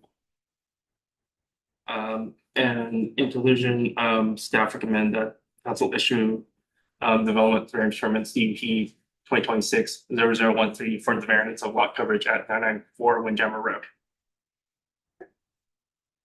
Councilor Morse, followed by Councilor Jurgensen, followed by Councilor Fast, followed by Councilor Kane. So I think for clarity, we should include in the motion that the special conditions for filling the pool, the topping up, the water tank for topping up, and the covering of the pool to prevent evaporation should all be in the motion. When it comes to moving it, those plans could be added. Councilor Jurgensen. All right, so this is a question through the chair to the planner. It's 2-part. My first part is if they were not seeking a lot coverage increase, could they still build a pool and they'd be within their right to do it with any of these special considerations attached? Through the mayor, yes, if the applicant reduce the size of the house, for example, they could build the pool without any of these special conditions attached to the construction of the pool. Okay, so in essence, the municipality is able to influence these pool conditions because it's a compromise with the addition of the additional lot coverage. Through the mayor, yes, because because they're asking for an increase of lot coverage, we are asked from them special conditions on the construction of the pool. That makes sense. And there was only one opposition letter to the actual lot development, and that was from within 300 meter or outside? I believe it was from within the 300 meter. So one of the 7 letters. It's a very difficult one, this one, because if we just deny this, they could just reduce their property coverage and still build this pool anyway, so it's not as about the pool as it could be if literally they were looking for the application just to build the pool. The house is not built yet, correct? Furthermore, yes, the house has not been built yet. Okay, so they still could modify that. They could still build a smaller house and build a pool if we deny this application. Whereas if we approve this application, we get all these special conditions on that pool. Okay, thank you. I really do appreciate the clarification. Council Fast. Thank you. I don't have I like pools. I worked at a pool as a lifeguard many years, swim instructor, all that. I know about chlorine and those kinds of things, if they're even in use. And my concern, what bothers me is permitting, varying the permit so that, or varying the rules so that this particular property owners can cover more of their lot than other property. And so, because I think zoning bylaws are there to be fair to everybody, the same rules for everybody. And it seems to me that there's an equity problem here in that by applying for a development variance permit, people with less means wouldn't necessarily do this because they would work within the rules. And I just think people, I want to uphold our bylaws, same rules for everybody. Alternatives exist. They could make the garage smaller or the house a little smaller. I think unless there's a specific reason like a rocky outcrop or some ecological reason to vary the development rules, then I'm against. And I think it's because what is the need here for these? It's a constant little cuts and that we keep permitting people to go beyond the rules of lot coverage and other development variance permits. And I think that the little guy doesn't usually apply for these, and the people with means are the ones who get the extra permissions, and I'm not sure that that's fair in trying to uphold the public interest. So I think we should uphold our bylaws. They have alternatives, and I'm not in favor of this motion unless somebody can convince me otherwise. Thank you. Thank you, Council Fast. Council Getty, followed by Councilor Jurgensen, or Councilor Saunders, and then Councilor Jurgensen. No, Councilor Jurgensen was ahead of me. I speak. Okay, thank you. Sorry. Councilor Getty. Yes. So, there's a large part of me that wants to agree with trustee or Councillor Fast in terms of bylaws keeping it equitable between people, but in this particular circumstance, the questions that Councillor Jurgensen was asking, if we don't consider this development permit application, then the pool could be built on the property without any kind of safeguards. And I think the balance between trying to maintain the zoning bylaws and the reasons for them, as opposed to this, we're lucky this permit application actually has come to us. But I don't see, when you say in the report that staff have captured this proposal as a condition of the permit, I don't see it specifically in the permit anywhere. And I think that the not using municipal water to fill the pool and having rainwater collection with respect to any, preferably filling it, but any top up certainly, and the covering to prevent evaporation. I think that has to be spelled out in specific in the permit so that this owner and the other, well, there's an amendment that is on the board, but oh, okay. Coverage not on. So that's put on my glasses and actually read it. Oh. I'm not sure if that covers, the not to be using municipal water, and that's to fill it with a tank and truck. It's also the top up with the rainwater collection.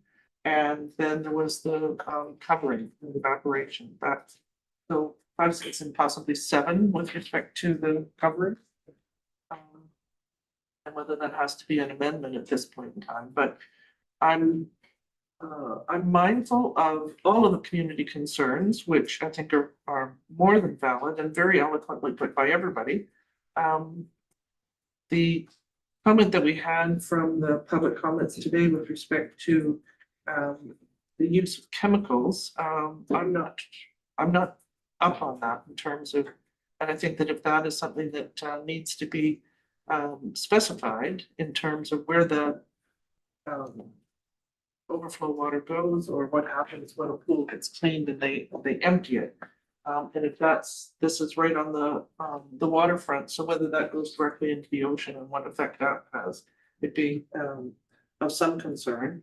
But I think that's a valid concern. I'm not sure if we're too late to include that, but yes, with those amendments plus number 7, then I think that in spite of the notion of protecting our zoning, that this is the only way that the community actually gets what they consider to be the most important protection. So I'll be voting somewhat reluctantly, but I'll be voting in favor. Thank you, Councilor Getty. Over to you, Councilor Summers. Thank you to the chair. I think Councilor Jurgensen raised some really good points there, and in particular, that this could get done anyway without these controls to some extent, which benefit, you know, what the complaints were about this. I mean, they certainly answer a lot of the questions. So I'm really glad that Councilor Jurgensen asked those questions. I think they clarify a few things and lead me to support this. I do want to add one more comment though. We have to, whether we support this or not, I got to take issue with the people not following the rules. The rules are, if you want to change something, you come to council for development variance permit. They've done that. That's following the rules. So I had to get that out of there, because just because these people are, you know, they're fortunate they're rich enough to do this, they're following the rules. Who's ever doing this? We can change the rules if we want, but these are the rules and they're following them. Thank you. Councilor Wade, followed by Councilor Jurgensen. I think we're caught here. And to me, I'm prepared to support the variance in order to get the conditions. But at the same time, I think what we should be doing is developing a bylaw that basically puts those conditions on any pool. And then we don't get into this bind. So, but I'm prepared to support this one. Seems like they're coming from the right place. Councilor Morris, followed by Councilor Jurgensen. So no, I have to actually move a motion to get number 7 on there. So I would move that we add. I'm going to come back to you until the speaker. Oh, sorry, I thought we were good. Over to you, Councilor Jurgensen. Sorry, through the chair to the planner. Can these be registered on title? Covenant or other mechanism to ensure that this is followed by both this owner in the future as well as successor owners? And my second question is, where does this municipal, the tankered water, tanker truck come from? Does it just come up from up the street at a fire hydrant, or is there some mechanism to restrict that from still coming from the same neighborhood, coming from somewhere where it's not so water constrained? Because otherwise we're just moving the problem from one place to another. Those are my 2 questions. And one more is, this property, if I understand it, is R1, but the ones around it are all R2. Is that correct? So they could just apply for rezone to R2 and still get the same things without any of these conditions, the higher lot coverage. Is that correct? And I can re-ask those one at a time? Sorry. Yeah, through the mayor, so the development variance permit will be registered on title. The DEP is applicable for a period of 2 years.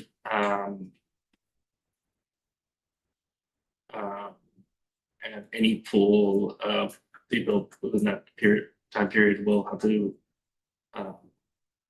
abide by the special conditions of the DVP. Go through your third question. Yes, a rezoning could possibly have been another option for the applicant to change their lot coverage requirements. But In that case, I definitely think we need a covenant on here to prevent people just, filling it from municipal water in the future, because it's easier than rainwater collection, or if they want to decommission the rainwater collection system, as well as, making sure that whenever they're filling it, it's coming from another source, not from the municipal water. I would support this only because of the, like Councillor Wake said, it puts us in a bind, but to get the conditions, I'm willing to support it. But I would want a covenant added on the property as well.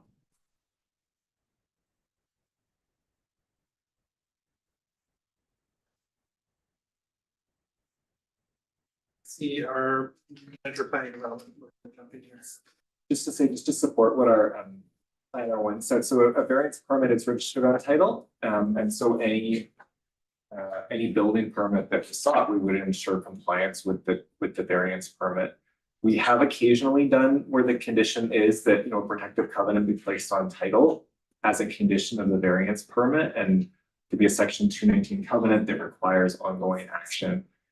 We would have to draft that covenant to come for council's consideration. So if that it would be council's direction that this only be approved conditional on a restrictive covenant, then I would recommend deferral of this until, realistically the second May meeting for us to bring back the actual covenant for council's consideration. You were still on motion. Well, I was wanting a clarification. I always thought that if you added conditions, they applied forever. But if they only apply for the time of construction, then we do need the covenant. So a variance permit is issued for a period of 2 years, and that if the owner does not substantially start construction within the 2-year period, the permit lapses, and so the rights that go with it and the conditions both lapse. So they can no longer have the increased lot coverage, and they don't have to follow the conditions because they don't have the variance anymore. So instead, if people start building within that 2-year period, then we say, okay, you have built according to the conditions of your variance. You have the increased lot coverage in the building permit. We would ensure that the building permit follows conditions of the permit, and then like the ongoing operations have to comply with their permit. It's just that it expires if they don't use it within 2 years. But if the DVP is issued, they build the pool, can we then require them that every time they have to fill it, there has to be a tanker truck? Or is that only because this is prior to completion? So Through the chair, we would say in order to comply with the conditions of their variance, they would have to follow those conditions for for the next 50 years. for as long as the lifetime of the pool. Okay. So we don't need a covenant registered on title. Yeah, often our legal advice is sometimes that, if you want to really ensure it, then you back it up with a covenant, and then you have a separate enforcement mechanism. Thank you. A couple of questions. One, would their water bill not be an indicator of whether they were following the permit and the enforcement sort of side of it? So I think we might get some indication that way. Yes, I'm seeing nodding. Thank you. Secondly, I just want to point out that the Islands Trust policy statement lays out that I don't know if I ever heard where the water would come from beyond the tanker truck. Do you know? Through the mayor, I'm not certain where the water comes from. Okay. I just want to mention that the trust policy statement says that states that islands are to be self-sufficient in fresh drinking water. So not that we're going to refer this to the Islands Trust, but just the idea of bringing fresh water onto islands with the tanker trucks is against the trust policy statement, but it's also an issue on some other islands like Gabriola, and where it's almost like a pipeline in that the water tanker trucks are going back and forth on the ferry all the time, and they take up a lot of room on the ferry, as well as everything else, the dependency that they bring in. So I don't know if I don't think I support the idea of a tanker truck. And then finally, I just want to say I do support the idea of rainwater storage. Great idea. Assume it's from the roof. And this is something that hopefully everybody's thinking about for irrigation, whatever pools they might have. If and before construction, if they build a cistern or something that could do that. I like that idea. But beyond the water, and yeah, we can put pools onto our list of suggestions for the next council to think about in the strategic plan. But I'm still concerned about why do they need this extra lot coverage when we're within the Islands Trust, which is both preserve and protect. Thank you. Thank you, Councilor Fest. From my seat, these are interesting when they come along because it feels like we're twisting ourselves into knots over a single swimming pool on the island. And regulating and enforcing the use of a single swimming pool is, I do like the suggestion that maybe we have an island wide bylaw that gets formulated, but even this one of, dealing with the covenant and managing it down the road and trying to enforce it through correlating water bills and things like that is I don't know how strategic the use of staff time it might be. I'm satisfied with the current zoning and from this seat, at least, I'd be less inclined to support the motion as written and just rely on the existing lot coverage and zoning and let the regulation and policy play out that way. Over to you, Councillor Morse. This is a very large lot compared to the other ones, so if they had, and I'm guessing that if I went and looked at the other pools that are existing in Blue Water, they're on SR2 lots and probably have a much bigger lot coverage than this where lot owner has. So I think I would like to move that we add condition number 7, that the pool have a cover to prevent evaporation.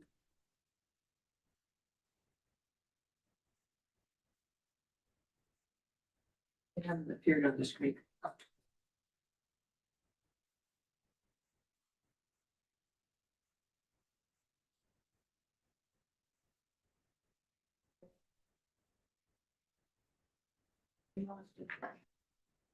That was the PowerPoint, I believe, a Word document's being pulled out. And the very first condition, number 5, had something about prior to completion. I think those words should be deleted, so it just says that any filling of the pool is done with water by water tank. Filling of the swimming pool would be done with the tanker truck, period. So, because sometimes you drain them to clean them.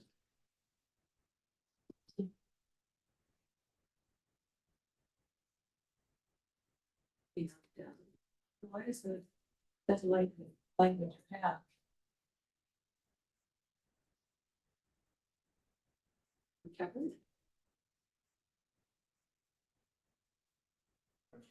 It's okay to me. Okay, they'll leave it alone. Get it, but grab it. Is that considered moved Yeah, I moved that. for a seconder? What are we amending? Condition. There's no amendments to this is the initial motion. Oh, So all we had before us was a okay, so recommendation. you want me now to move the motion that the EVP be approved with the following conditions? Yep. Oh, okay, all right. I will leave that. You know, let me find I it. have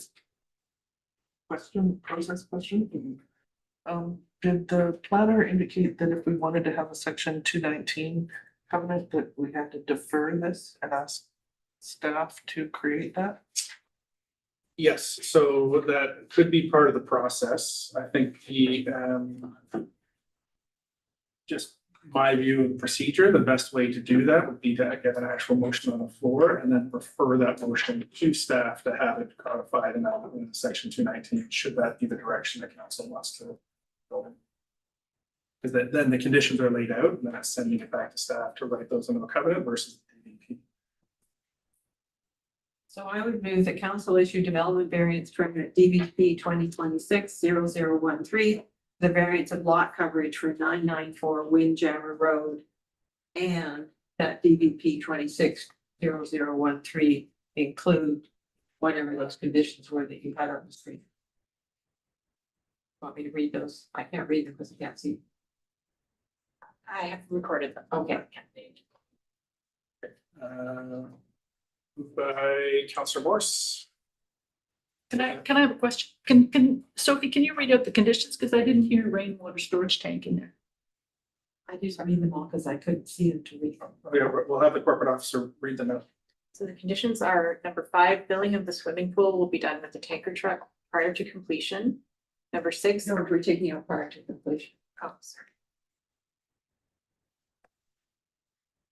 Filling of the swimming pool will be done with the tanker truck, and rainwater storage will be constructed for the purposes of topping up the swimming pool, and that the pool have a cover to prevent evaporation.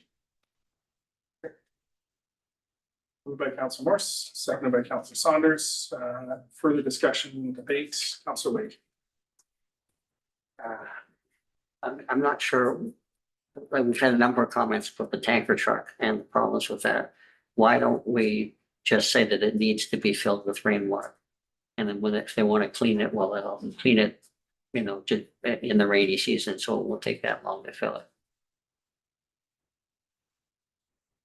it. I don't have an answer to that question.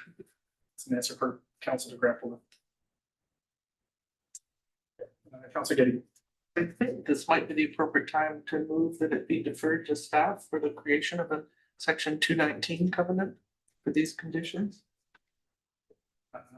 Move to refer to staff for a creation of a section 219 covenant that enshrine the conditions of the variance permit as amended. The seconder for that, seconded by Councillor Fast. Discussion on referral.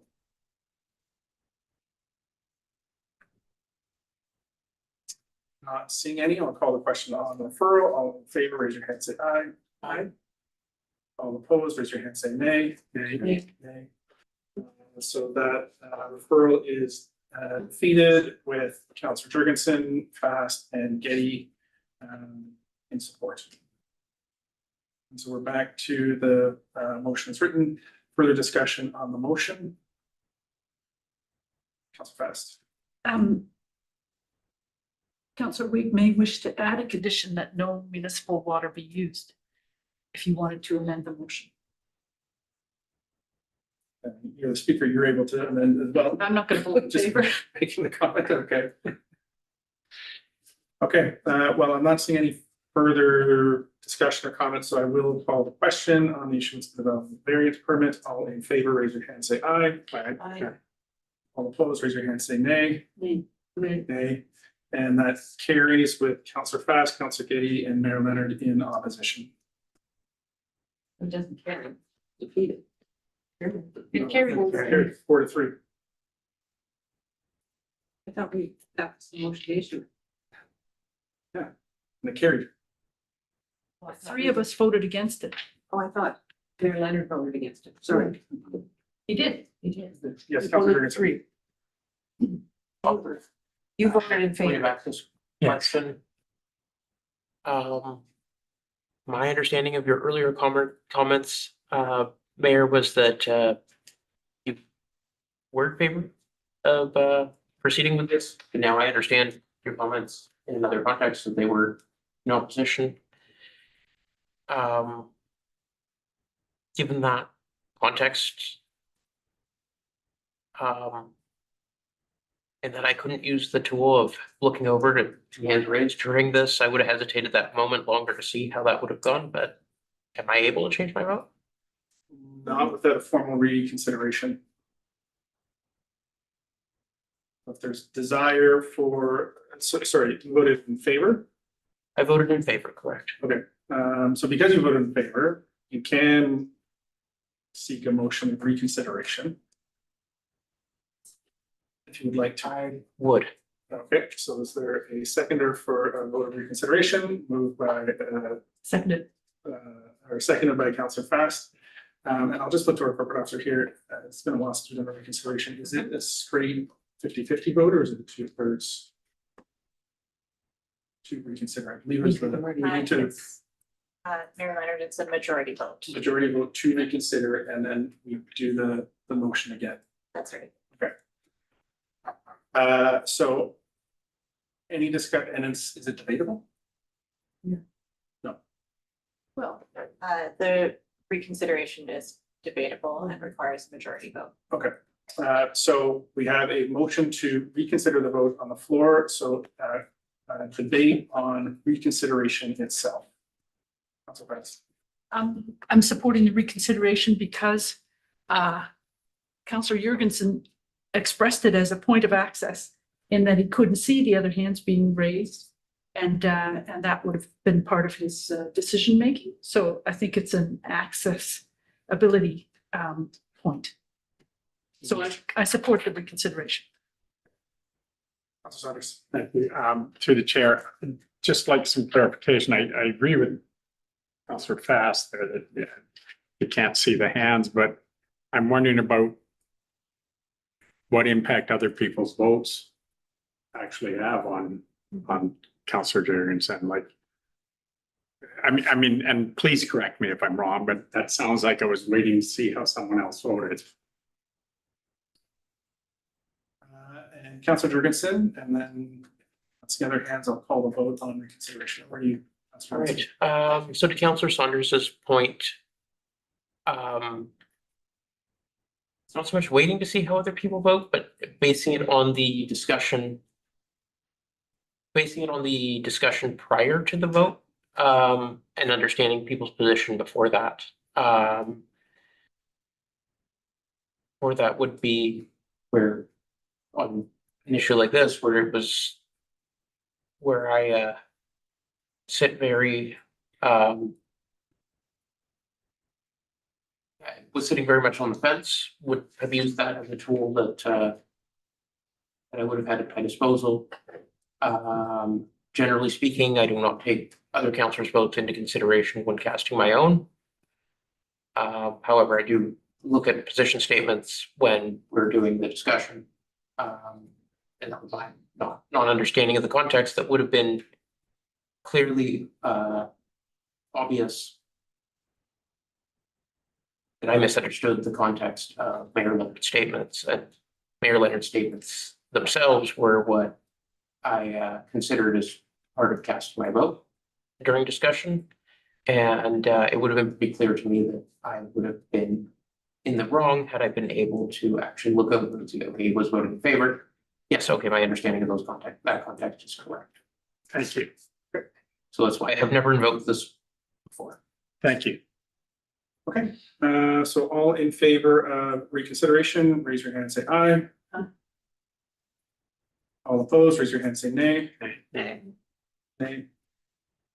Sorry, Councillor Jurgens, was that in favor of reconsideration? Oh, sorry, reconsideration, yes, that is in favor of reconsideration. Okay, I'm gonna do that again, just. for Sorry. Edification here, so all in favor of reconsideration, raise your hand, say aye. Aye. All opposed, raise your hand, say nay. Nay. Nay. So that is defeated with Councillor Jurgensen, Councillor Fast, and Councillor Getty in favor. Okay. Moving on to one, review of election procedures and appointment of chief election officer. We have Sophie Signa, our corporate officer. Thank you, Mayor Leonard. So just as described in my staff report, this is an item that council needs to consider every 4 years. prior to an election. And, Excuse me. Yes. About 7.1, about 7.1. Oh, apologies. Sorry. Cosey's been sitting there. My sincere apologies to those in the gallery. But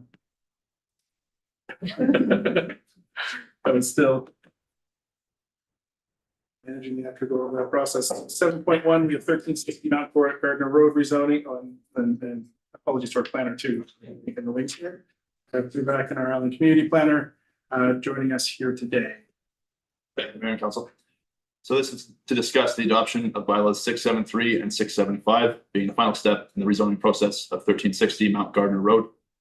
So the third reading was given at the December 8th, 2025 meeting of council, where it was also motioned to refer the bylaws to the Islands Trust for approval. Their executive committee met in January, approved those bylaws. Staff then had a section 219 covenant prepared to address the issue of cash in lieu of an amenity contribution.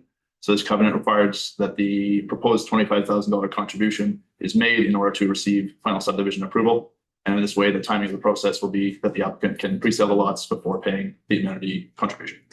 And so staff are seeking council's authorization to register the covenant on title for 1360 Mount Gardner Road, as well as for the adoption of bylaws 673, 2024 and 675, 2025.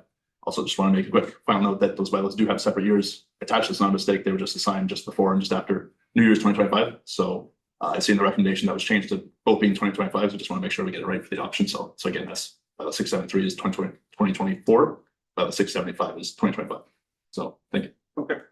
Happy to move the motion. Yes, this one we've seen 3 readings of this, so I'd like to get the motion on the floor and then we can debate it. Councillor Morse was looking to move it and then we can have discussion debate.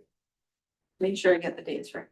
The council authorized staff to register the restrictive covenant on 1360 Mount Gardner Road as presented at the April 27th, 2026 meeting of council. Okay. When you get at council meeting. Okay. That bylaw number 673 cited as Bone Island Municipality Land Use Bylaw number 57, 2002, amendment bylaw number 673, 2024 be adopted, and that bylaw number 675 cited as Bone Island Municipality Official Community Plan bylaw number 282, 2010, amendment bylaw number 675, 2025 be adopted. Moved by Councillor Morse, seconded by Councillor Getty. Yes. Did you say this second one, the land use bylaw 673, 2024? That's correct? That's right. Oh, thank you. Sorry, I missed that part. Withdrawn. Not seeing any hands up for this. I will call the question. All in favor, raise your I hand. do have, Oh, okay. I do have a question. Sorry, I thought you wanted the motion on the floor. I didn't know you The motion was on wanted. the floor and I did not Okay. see any hands after a long pause. So over to you, Councillor Fast. I'm question about item 2.2 in the covenant. In your report, you say that the funds could be used, will support the creation and maintenance of parks and amenities in the area. And yet 2022, covenant 2.2 says capital reserve funds solely for the contribution to parks. So I'm wondering what the other amenities are that you might mean and why it says maintenance in your report. Okay, through the chair. So I just had the covenant. What was the language you mentioned in the report? The maintenance. The report says will support the creation and maintenance of parks and amenities. I see our manager of planning development eager to jump in here. Sorry, I was just gonna add, that reserve fund allows for maintenance of the park, so it's called capital, but it allows maintenance. And I think other amenities just mean other park. Park amenities. Okay, it's clear enough in the covenant. Okay, thank you for the clarification. Other questions, debate on the motion on the floor? Not seeing any, I'll call the question. All in favor, raise your hand and say aye. Aye. That carries unanimously. Thank you, Mr. Batkin. Now moving on to 8.1. Review of election procedures and appointment of chief election officer. We have our corporate officer here today for some brief comments. So as in the staff report, staff undertaken a review of the existing election procedures bylaw and compared it with new regulations stated and legislation in part 4 of the Local Government Act. My staff presented a comparison of clauses in the Local Government Act as compared to our bylaw and are not recommending any amendments to the bylaw for this election. Also, staff are recommending the appointment of the chief election officer and deputy chief election officer so that we can begin election planning. Councilor Jurgensen. I'd like to move recommendation as written. Okay, so the recommendation's been moved as written. Any further debate, questions, comments? Over to you, Councilor Getty. Oh, Councilor Getty, the second.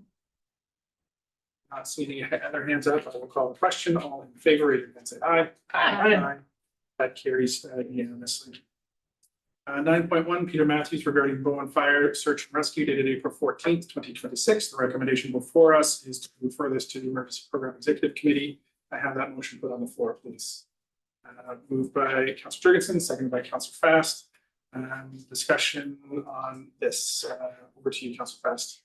Thank you. When I saw the letter come in, I suggested that it be referred to the Emergency Program Executive Committee. Partly because I'm aware that some other communities are using drones to look for wildfire, and in particular, the city of Edmonton started a drone program last year when there's a high hazard risk. They have a bunch of things that they can do with drones. Plus, I think it would be good to discuss that at the Emergency Program Executive Committee, because we do have a sort of technology corner, which has been radios. And now there's different technology. We could, I think that would be a useful discussion. Not seeing any further comments or questions. I will call the question. All in favor, raise your hand and say aye. Aye. That carries unanimously. Moving on to new business, 11.1, update to Council on Metro Vancouver business. So 2 meetings, actually 3 in the last little bit. I can draw in maybe Councilor Morris to talk about Council Councils. First one was the Special Regional Parks Committee meeting held April 21st, 2026. The thrust of this meeting was that the developers of the George Massey Tunnel project have a 4-hectare agreement in Dees Island Park. Basically cut all the trees down and use that as a laydown zone for their operations. They're seeking to double it. And the question to the Regional Parks Committee was, do you want to do this? The upshot of it is that park will receive $7 million in contribution to restore and provide amenities. There are some bat habitats and other considerations, as well as the question raised by some of the South of the Fraser members of the length of time that the George Massey Tunnel is taking to complete, and the province's ultimate commitment to that. The Board of Directors meeting held April 24th, 2026. Covered actually much of the same ground, I think, that happened at the Council of Councils meeting.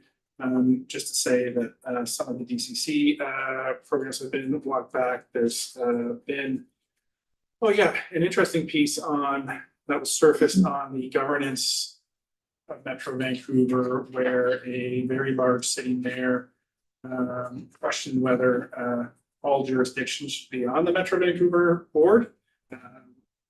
Which I spoke up and, referred us back to one of the lines from centuries ago that taxation without representation was a main concern, and that marginalizing or just put the finer point that when we're talking about removing jurisdictions from the Metro board, what's actually being discussed is removing small municipalities from the Metro board, which I was not in support of, nor were any of the other smaller municipalities. Maybe I'll look to Councilor Morris to talk a little bit about Council of Councils and what happened. I don't know. I know Councilor Jurgensen was advised by email that he was on that line, and I don't know if anybody else was. It was very interesting way of doing it. You had no idea who else was there, but I think from comment, the host indicated at one point there was about 125 people. So I think you had a really good representation. And from my perspective, not having to get up and get 7:30 ferry and truck all the way out to wherever it was to New Westminster was a big plus. And maybe that helped with the participation. Most of it was, there was an excellent presentations on the board governance and update and the engagement and everything that is going on. And I haven't checked the website, but I'm fairly sure that there's a recording that people can go and watch after, if you want to watch it. Able to, And so it was good to watch the recording of the presentations on the governance study, and the person from Deloitte was there and answered some questions that were asked. And the interesting one is apparently all the Deloitte's interviewed all the members of the board individually. And apparently they are going to be doing it again. And we were all encouraged to have discussions with our board member about the input we would like to provide to the Deloitte in your next round of questioning. So I'm putting that on a Cal agenda, please. Okay. And then the other was there was discussion on the Iona wastewater treatment plant, which wasn't terribly of interest to me. And the board budget update, which largely talked about, there was some discussion about reducing PCCs. And then it largely talked about some, if there's a big, huge project and it impacts people, then that community should have some sort of information and meeting and info about it. The people from North End, you would be aware, were fairly keen on actually having some presentation, and they're looking at ways to reduce DCCs. And then the other big announcement, which I think has already come out from our people as well, is that they're after May 1 and going to stage 2 water conservation. According to the numbers I got from the other day, or this morning maybe, or yesterday, we're doing the same thing. And they're considering going to stage 3 in June. So and the meeting ended on time, and it was apparently there's monthly updates on the website for those that want to follow the North Shore wastewater treatment plant review and what's going on there.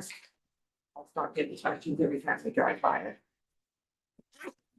They apparently they're developing a skills matrix for committee members. So because questions were raised about membership on committees, and so they were looking at that, and then somebody sort of wanted to expand that to skills matrix for who the individual communities appoint, but that again is the purview of the individual communities. So I think that's it. And if you do go to look at the agenda, there's quite a reference, all the reference materials were there, the actual Deloitte report, I think it's there. So more light reading. Just on the water restrictions note, I think it's important to note the main driver for that is that Snowpack. yeah, snowpack is at 50% below average. So I'm curious what's going to happen here this summer, and depending on how the weather shakes out. But BC Ministry of Emergency Management is already doing calls and putting out information to municipalities about that. Not seeing any questions. I will turn it over to our Councillor Jurgensen. Oh, I just wanted to add that I found the governance piece really interesting. The way it's currently set up with some large municipalities having not just more representatives, but each of those representatives having a lot of more votes in the weighted matrix. It's definitely something that has been of concern to me for some time. And just to see this governance review was very interesting to be part of seeing that process unfold. I should add, they did Menti polls throughout on the options that are in the governance report. And I didn't make a note of what the results were, but it was interesting. There seemed to be a leaning towards reducing the numbers of the members of the board. And some of them needed provincial approval. Others could be done by order of council, so there seemed to be some favor for the one that option 4, I think was to reduce some of the members of the board and give slightly different thresholds for them. I think the main challenge being that after the next census, that board's expected to increase to 47 members based on its current composition and over 50 by the census after that. So the two choices that were split by at least the folks on the call were moving towards just a one representative per jurisdiction, which favor of. I don't know if That one, that was one of them. That was either, yeah, it was. but that was one of the ones that got the high votes. Yep, the two that got the high votes for that one, or the at unit 3. Yeah. Yeah. That one only needs order of council, the other one needs legislative change. And over to our island trustees, our municipal trustees. So there's a governance committee meeting on Wednesday, and we're going to be dealing with the scintillating topics of committee structures for future islands trust committees. And the extent and the details of what's been delegated to the executive committee. We're amending or working on a recommendation to amend the bylaw with respect to requests without meeting and all the details around how to do that better. And apparently something new has come up in terms of meeting procedures for the Conservancy.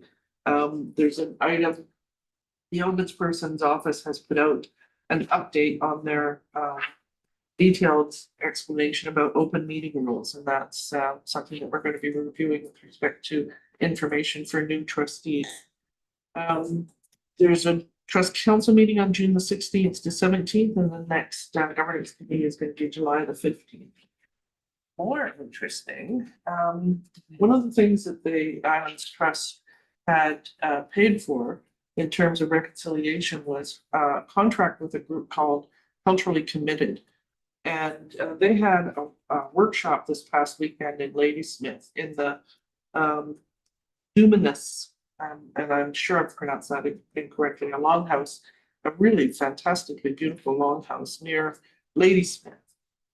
So I happened to be, I went to visit my brother, who, that's a long story in terms of family medical stuff, but there was, he was well set up, so I left him on his own early and managed to get to this workshop. And I don't know if you remember, but Len Pierre, who came and gave us introduction during our first few weeks as council, he was there. It was a large group. There were 200 people. Culturally Committed has been working with teachers and health professionals and government people, and that's the majority of who was there. And Len Pierre did this. He involved quite a number.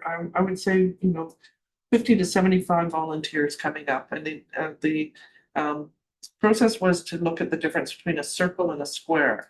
So the square is the settler form of government and power, where a central figure stands, and then there's ranks of people lined up, groups of 5 with the men at the front, and then the directors, and then the with the kids at the very back and stuff like that, and various exercises in terms of step back two paces, and the people at the back get crunched, and they're supposed to be the kids, and all of the reactions and the feelings of people in terms of this model of governance and power sharing, compared with and contrasted with what was, these are very broad generalizations, but the First Nations model, where there's a circle, there's a blanket, there's a glass of water in the center to represent the land. There's the children are first, was 5 people sitting around the circle, and then there's the caregivers and 10 people surrounding that, and then there's the Two-Spirit and I can't remember the other word that they used, but people that have considered to have access to both the male and the female. And then behind them was a circle of warriors and protectors. And then behind that was a circle of elders. And they went through these various exercises in terms of what happens when the police come in and take children out of the center circle and what that means to, and how that has repercussions. It was fascinating. The longhouse was fantastic. The hosts in the nation were really, really good. They fed us this most delicious meal. We broke bread together. And I met all sorts of people from the Lower Mainland and somebody from I can't remember the name of the town now in Florida, who does all the computer work for Culturally Committed was there, and her daughter. And it was a really, really, really good exercise. If we ever do any kind of larger community exercise on reconciliation training where we need, 100 different volunteers, I would highly recommend it. Len Pierre was as good on this workshop as he was at the one for ours and for our group. And it's brilliant metaphor for I never want to sit around in somebody at the front talking with ranks and chairs in a row anymore. I want to do these circles. So it was very, very powerful in terms of just having the concepts looked at. So anyway, back to the governance committee on Wednesday, looking at the other reports. But Can I follow up? yes. Just a quick follow-up is just 12.1 in our agenda. You'll see Chair Patrick Islands Trust Council has supported our application for the MRDT tax. I have a trust programs committee on May the 7th. Oh, sorry. Yeah. And then there's I think Judy's mentioned the other one. It's a May 13th. There's some kind of committee of the whole there regarding the trust policy statement, I believe. And then so anybody's welcome to sit on those if you want to. And I'll just mention a couple of things from Association of Vancouver Island and Coastal Communities that Councillor Rake and I were at. One of them is they're all very concerned about the drought over there, coming drought. April's very dry. It's going to be like 2015, which was a bad year. People are worried. I went to sessions about clear-cut logging and the impacts on water availability, water quality, landslides, and something else, which I've got to look in my notes. Not wildfire, but something else. And the need for looking at cumulative effects. And the big lawsuits coming out of Grand Forks and places that have had indiscriminate clear-cut logging in the headwaters. There was a session on AI that I didn't stay all the time for. Maybe you can speak to that, and a good session about strong towns and concentrating the economic activity in areas where congestion is actually good. I don't think they were talking about vehicles, though. Over. Well, sorry. Before we finish with the trust, Sue Ellen worked long and hard on the stewardship award application, and that.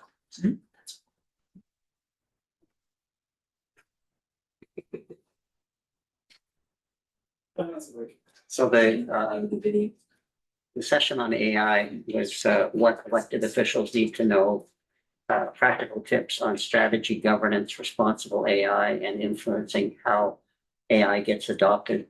I actually asked for a set of the slides, which I received today. This sounds like something we should be doing. Other municipalities are you using AI? Do you know of people on your staff or not that are? Do you have a policy for it? So there's a lot of questions.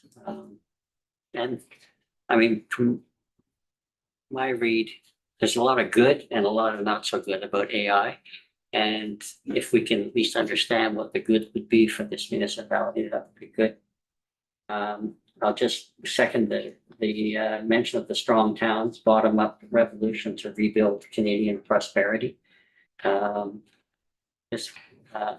not sure how directly this applies to Bowen, but it's basically promoting nodal self-sufficient development rather than suburban sprawl and just massive populations and, you know, freeways and then the third one that I really enjoyed, and I think I'll be getting the slides for, because it was really interesting, was the Cowichan Tribes case. And they had a couple of lawyers, one of whom was Don Lindsay reporting, and yeah, the takeaway basically was there's so much misinformation about it, and it was really well done by the judge, and the long-term implications really don't threaten anybody.